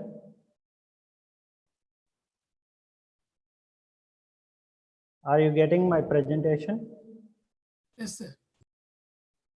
Yeah, my title is Digital Technology in Education with reference to Learning Management System. My name is Dr. Jaganmohan Rao, Assistant Professor, Modern Institute of Teacher Education, Kohima. Here I have attached one tag. Good teaching is good teaching, no matter how it's done. Whether it may be the offline teaching or whether it's may the online teaching. If our teaching strategy is good, then it should be gives a good output for creating the good citizen of India. Here, through my presentation, these are the some of the objectives to know the concept of online teaching and learning, type of online teaching and learning, comparison between online teaching as well as the traditional teaching as a classroom teaching, how to adapt online teaching creative environment, and what are the initiatives of Ministry of MHRD, also called as the Ministry of Education, and online course platform versus online learning platform. These are the some of the objectives. So as far as the definition of the online teaching, we know everything. as per the educational scenario, we have to adapt some of the tools and techniques as a information and communication technology. These are all comes under the e-learning. So here already I have mentioned telecourses, CD-ROM courses, online learning, mobile learning. These are all should be comes under the one umbrella as called as the e-learning or online learning. So as per the comparison of online teaching as well as the traditional teaching, here you can see we should give a better priority or equal priority for the online teaching as well as the traditional teaching, while we compare these two paradigms, either online or offline. As per as the pandemic situation, most of the universities and organizations nowadays we are going as an online. But when we compare this online and offline, this online teaching spoon feeding by a caretaker, whereas offline teaching as a traditional teaching, we can compare with the spoon feeding by the mother. So such a differentiation is there, online and offline teaching. So here, what are the consideration for the online teaching? As far as the online teaching, we should consider, identify what technology you need and whether it best serve the overall teaching goals, methods, and strategies. For example, as far as the learning management system, nowadays we are mostly using this Google Classroom. As far as the Google Classroom, we can also use as a interactive board, as a Jamboard. So when we using this Jamboard through Google Classroom, this is a good platform for as a synchronous online teaching. So as far as the online teaching, we can also categorize synchronous online teaching, asynchronous online teaching. As a short period, I can also give such a clarification. Those comes under the synchronous online teaching and asynchronous online teaching. And the step 2, determine if your audience has the skills to learn through online teaching. That means our student teachers also should have the much more knowledge about the online teaching, as how to use the devices. For example, as far as network issues, suddenly the network has gone. How we can overcome the network issues? So these are all should be comes under the consideration of while we are going through the online teaching. If technology is a good fit for this session, and fourth one, share technology requirements and prerequisites, the session begins, and collect sources and contact information for as well as the technology assistance for distant learners before the session begins, and build activities engaging learning opportunities. These are all some of the steps we have to cross check whether our online teaching may be effective or fruitful. That output of the online teaching should be depend upon. These are all 6 steps. And what are the initiatives by the MHRD? I don't want to go for the one and one. As far as the time concerned, I can display what are the initiatives taken by the Ministry of Education, also called as Ministry of Human Resource Development. These are all some of initiatives already implemented by the Government of India. Brother, please try to speed up. Yes, I can go as early as possible. Please. Okay, and these are all some of learning resources also. As a Swayam Prabha, these are some of the learning resources has been implemented by the Government of India. Here directly I want to go for as far as the teaching concern, what is the asynchronous online courses and what is the synchronous courses. Asynchronous courses comes under for example, Swayam is there. Swayam providing the teaching learning process through the asynchronous mode. That means there is no any face-to-face interaction between the teacher and the student.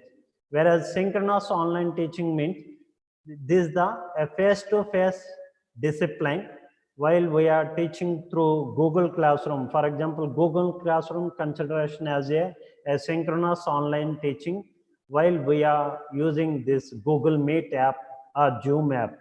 This Zoom or Google Meet also comes under the synchronous online courses. Sometimes we may be use the hybrid courses as per as the platforms of the synchronous as well as the asynchronous.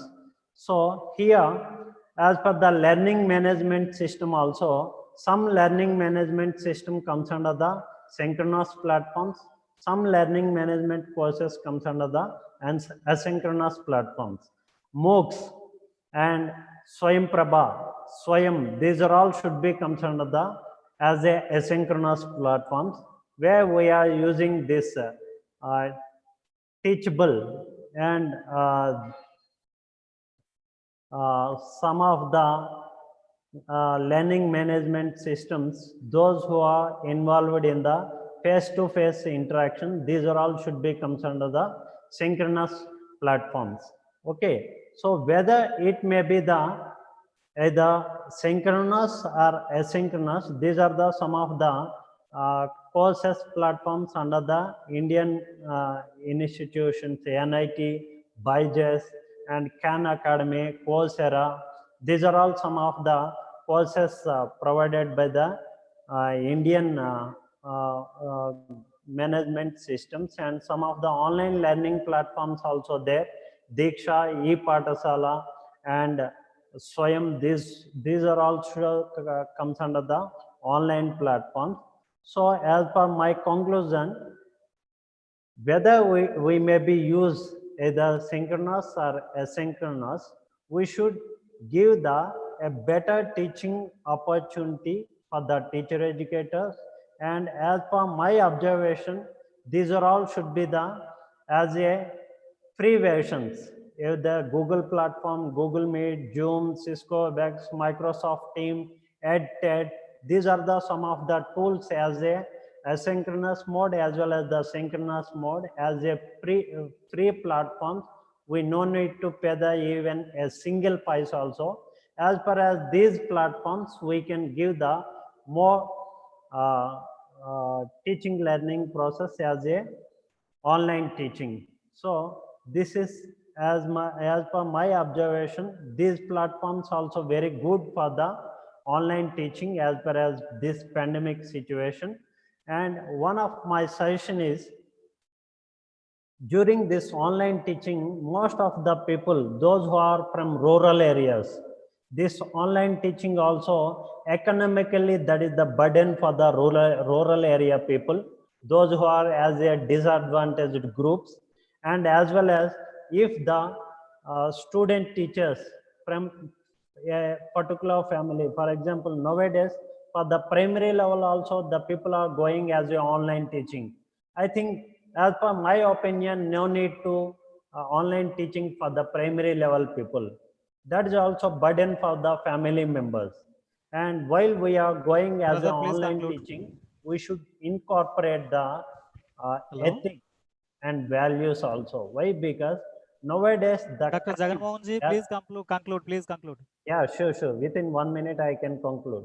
That's why we should give a priority for the online teaching, as well as we can also look into what are the possibilities and how we can give a good online teaching for the stakeholders as a educational background. As far as our time concern, I'm also going to conclude within 1 minute. These are the observations from my side. So I have to suggest for all teacher educators and the professors.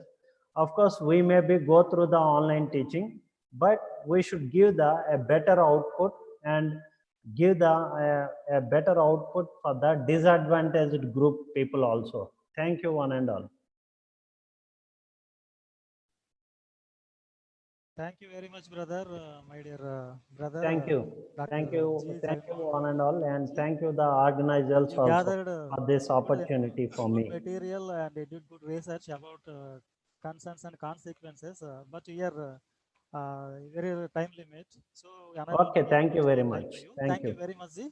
Now I request another person, Bayana BV, OMS research scholar from Kerala. Madam Ji, please come. Hello. Hello, Bayana madam from Kerala. Are you there? Hello. Hello. Okay. Another one is Dr. B. Ramabhadram, Associate Professor, Nava College of Engineering and Technology from Andhra Pradesh. Sarji, please present a paper, but you have to take a few minutes, okay? Within 5 minutes, try to conclude, sir, please. Okay, sir. Okay. Thank you for Within giving 5 this minutes, opportunity. please conclude. My voice is audible, sir? Yes, sir. Everything is right. You have to. So good day, everyone. Myself, Ramabhadra, research scholar working in Nava College of Engineering and Technology. So I am very thankful to the convener, Dr. G. Elisha Babu Garu, Subbarao Garu, and other organizing committee. Sir, your giving video this is not. opportunity. Sir, Ramabhadram ji. Sir, tell me. Video is not proper display, sir. We can move. Yes, it is. Yes, it is enough. I am very thankful to the convener, Dr. G. Elisha Babu Garu, and Professor K. Subbarao Garu, and other organizing committee members, and giving this opportunity to present my paper. So our previous authors given an excellent presentation and conclusion, digital education impact on the present situation and technology utilization in this situation. So up to now, so many video conferencing platforms, collaboration softwares like Google Meet, Microsoft Teams, Zoom, Big Blue Button in existence. These are up to now used in the business environment for conference meeting purpose only. But now due to COVID-19 pandemic, this importance is increased. The broad research is also happening. How these can be utilized in the education, e-learning, now taken most important place. So in these 5 following problems came up. The first one is how to take the students' attendance automatically by using the face recognition. When I started taking a class in online, I cannot concentrate who are joining and who are leaving. The correct student is sat in front of the camera. These are the problems facing by every teacher in online teaching. So they all can be controlled in physical classroom, but it is not online. That's why image processing is required here. So how we can this face for the conduction of remote online examination time, whether the correct student is attending or not is also most important thing. The another problem is, so identify the student emotion, fear, happiness, neutral, sadness, surprise, etc. Whether how many students are happy mode, how many students are in sleeping, how many students in unhappy mode. So that teacher cannot concentrate all these things in e-learning platform like physical classroom environments. For all these questions, solution is artificial intelligence. Artificial intelligence is a broad research area. So I hope that everyone can see the screen. So artificial intelligence is the combination of the machine learning, deep learning, and everything is comes under computer science.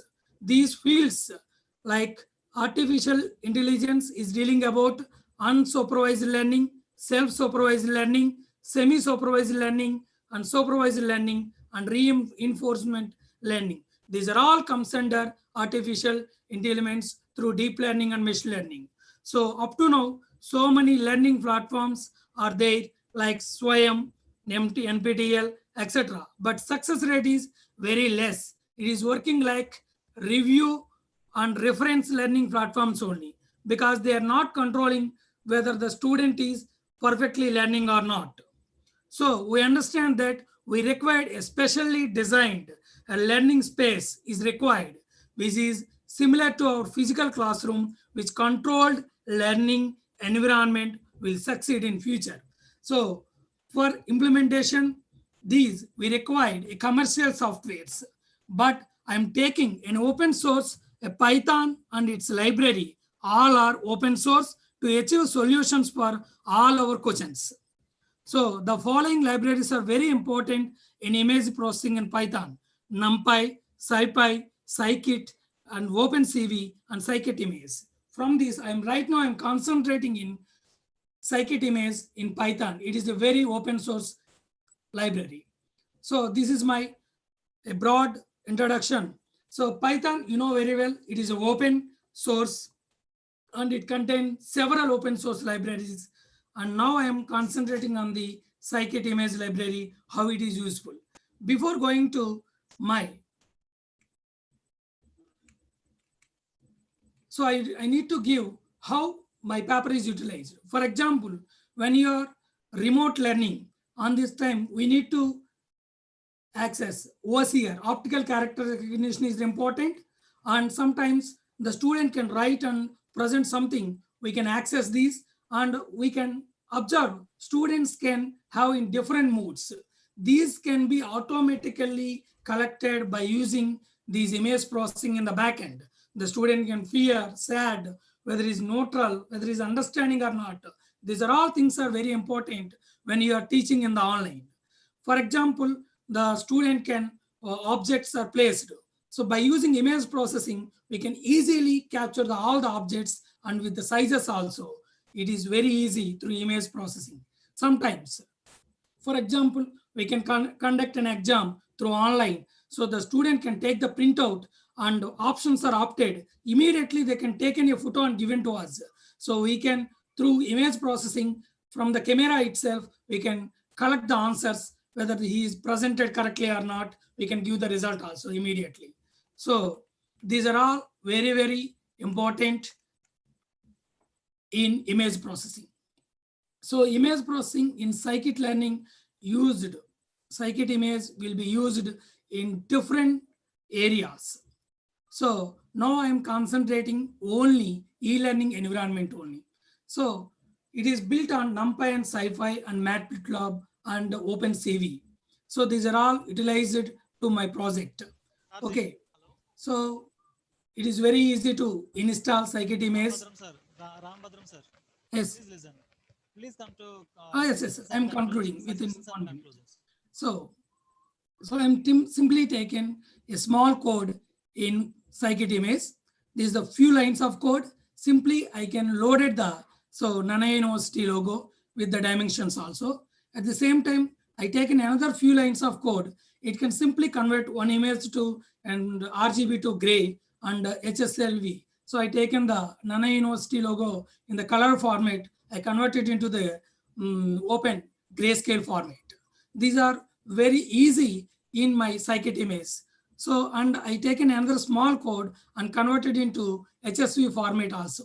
So face detection is very, very important in online learning. So a few lines of one-page code is given, face can be automatically detected in Scikit-Image.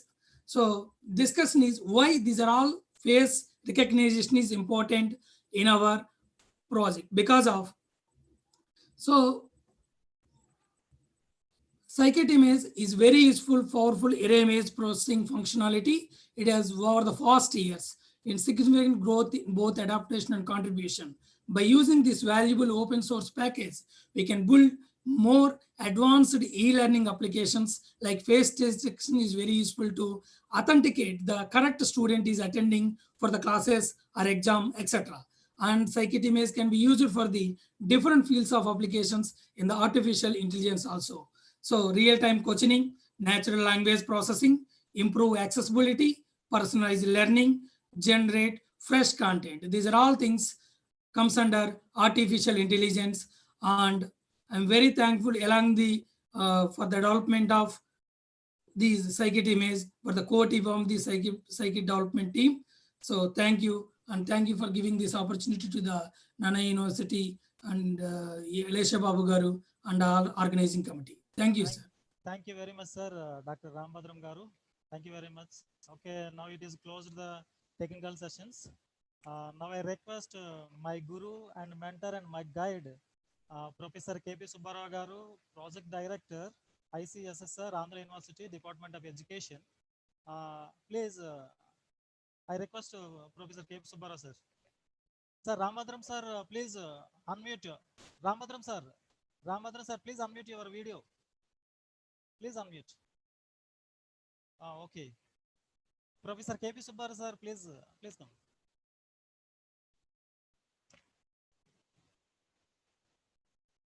Sir, your mic is unmuted. Please unmute your mic, sir.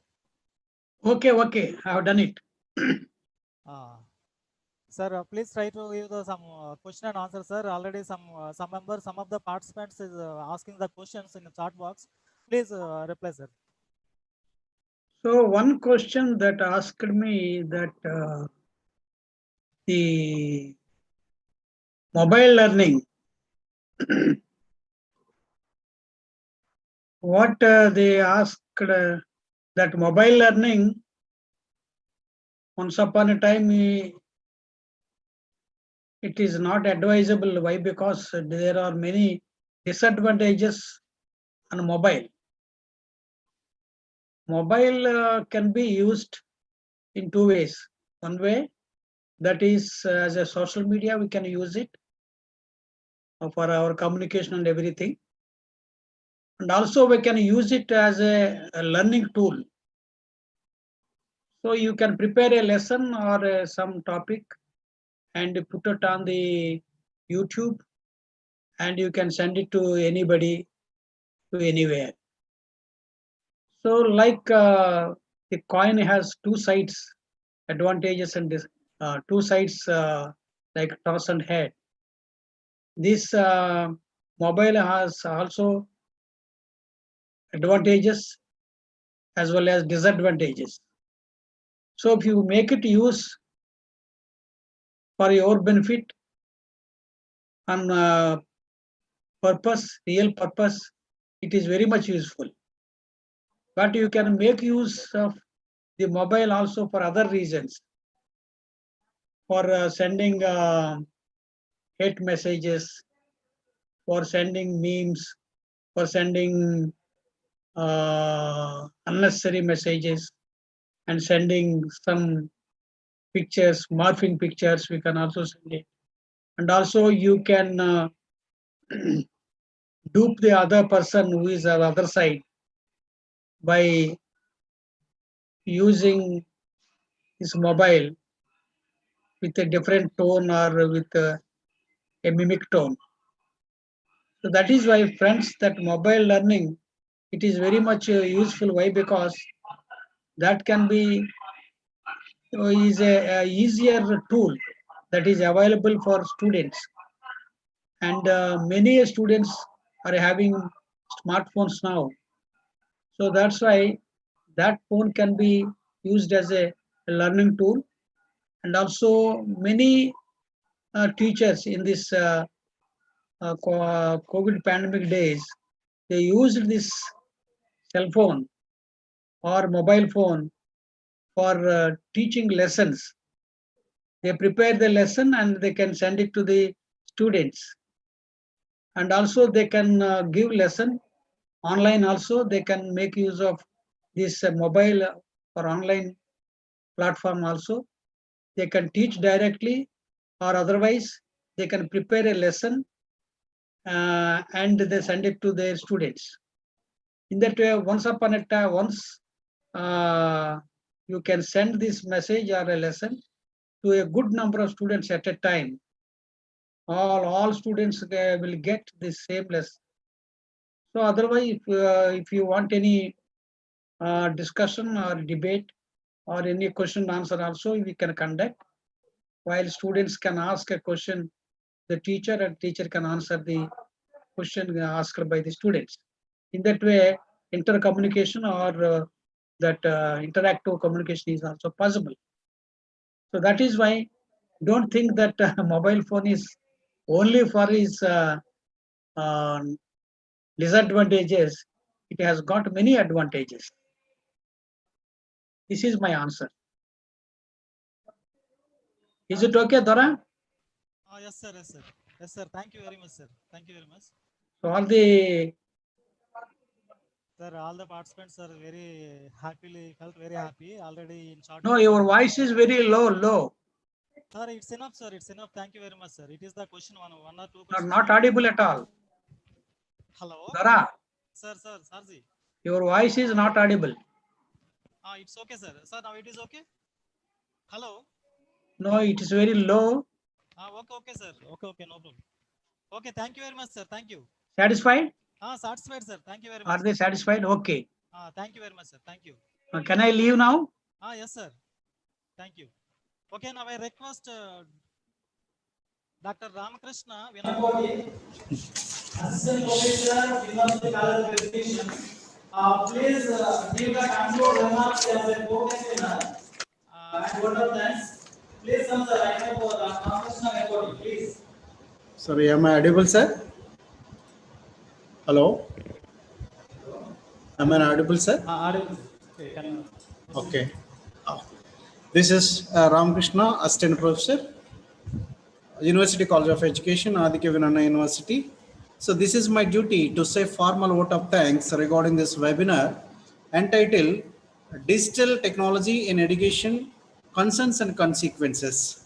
At the outset, my heartfelt thanks to our esteemed Vice Chancellor, Professor Mokka Jagannatha Rao Garu, on behalf of University College of Education for giving this opportunity to conduct this webinar very smoothly and successfully. And VC sir given very important and useful message regarding digital technology in education, concerns and consequences. And also VC sir given his valuable time to this webinar. Thank you very much, sir. I thank to Honorable Registrar Professor B. Gangarao Garu for giving a continuous support to this webinar for making a grand success. Thank you very much, sir. I thank to Professor K. Subbarao Garu, Principal, University College of Education and Chairman of this webinar for giving a valuable guidance and moral support for organizing this webinar very meaningfully. Thank you very much, sir. I thank to Professor B. Ramesh Babu Garu, Dean Research, Regional Institute of Education, NCRT, Bhopal, great educationalist and good researcher, to deliver excellent talk and explanations regarding digital technology and education, concerns and consequences. Thank you very much, sir. I thank to Professor KP Subbarao Garu, Project Director, ICSSR Impress, Department of Education, AU, keynote address of this webinar, and he given a valuable lecture regarding digital technology and education, concerns and consequences. Especially he talk about the quality education through a digital platform such as mobile learning, digital learning, e-learning. Thank you very much, sir, for that. I thank to Professor K. Pushpanathan, Department of Education Administration, MS University, Baroda, for giving valuable lecture regarding digital technology in education, especially a delivered lecture on digital technologies in education with reference to National Education Policy 2020. Thank you very much, sir, for that. I thank to Dr. Pershish Madam Garu, Principal, University College of Engineering, Aditya Vinaya University, for giving a valuable lecture regarding the importance of digital technology in education, especially so Madam delivered a lecture on digital teaching and importance. Thank you very much, Madam. I thank to all the principals of constituted colleges of Aditya Vinaya University for giving valuable suggestions regarding this webinar. I am very much thankful to all the participants who attended and did paper presentations in this webinar. The paper presenters have given very important knowledge regarding this webinar. Thank you for that. I thank to all the faculty members of Aditya Vinaya University for your support to conduct this webinar happily. I thank to my colleagues to give wonderful support for organizing this webinar like this. I thank to Webmaster Raghu Garu and Srinivas Garu and Siva for giving technical support to this webinar. So finally, last but not least, I thank to clerical staff of University College of Education, Raju Garu and his team for their support to conduct this webinar. Thank you all. Thank you very much. Wow to Dora. Sir, thank you very much. Okay, other masters, please remain on me. Tomorrow you will be sent a PDF form to your mails. Who are the participants today and yesterday? That persons you will send a mail to your email. You can come, you have to fill it and automatically send your certificate. And another process is carbon publication. Carbon publication process will be Entrance. whoever send the papers, good papers to our mail, we will be contacted about the process. Thank you very much. If you have any doubts, you have to contact me and Dr. Elisha.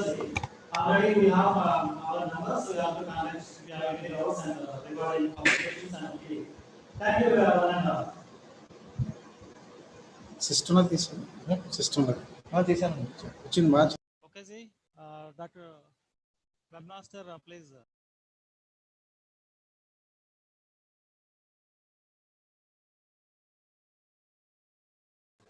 Hello sir ధర గారు. Hello sir, voice రావట్లేదు మీది. రాఘవ గారు చెప్పండి. రావట్లేదు sir. అదే voice వస్తుంది, రావట్లేదా? వాయిస్ రావట్లేదు సార్ మీది. ఆహా. కనెక్షన్ ఏదో ప్రాబ్లం వచ్చింది మీరు. ఇప్పుడు ఏం నేను చెప్పింది రాలేదా?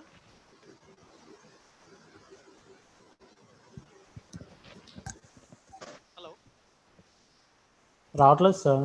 హలో హలో ప్రోగ్రామ్ క్లోజ్ చేసి వచ్చా సార్ ఇంకా. చేసుకోవచ్చు. వాయిస్ రాలేదు నాది. హలో కదా అన్నారు.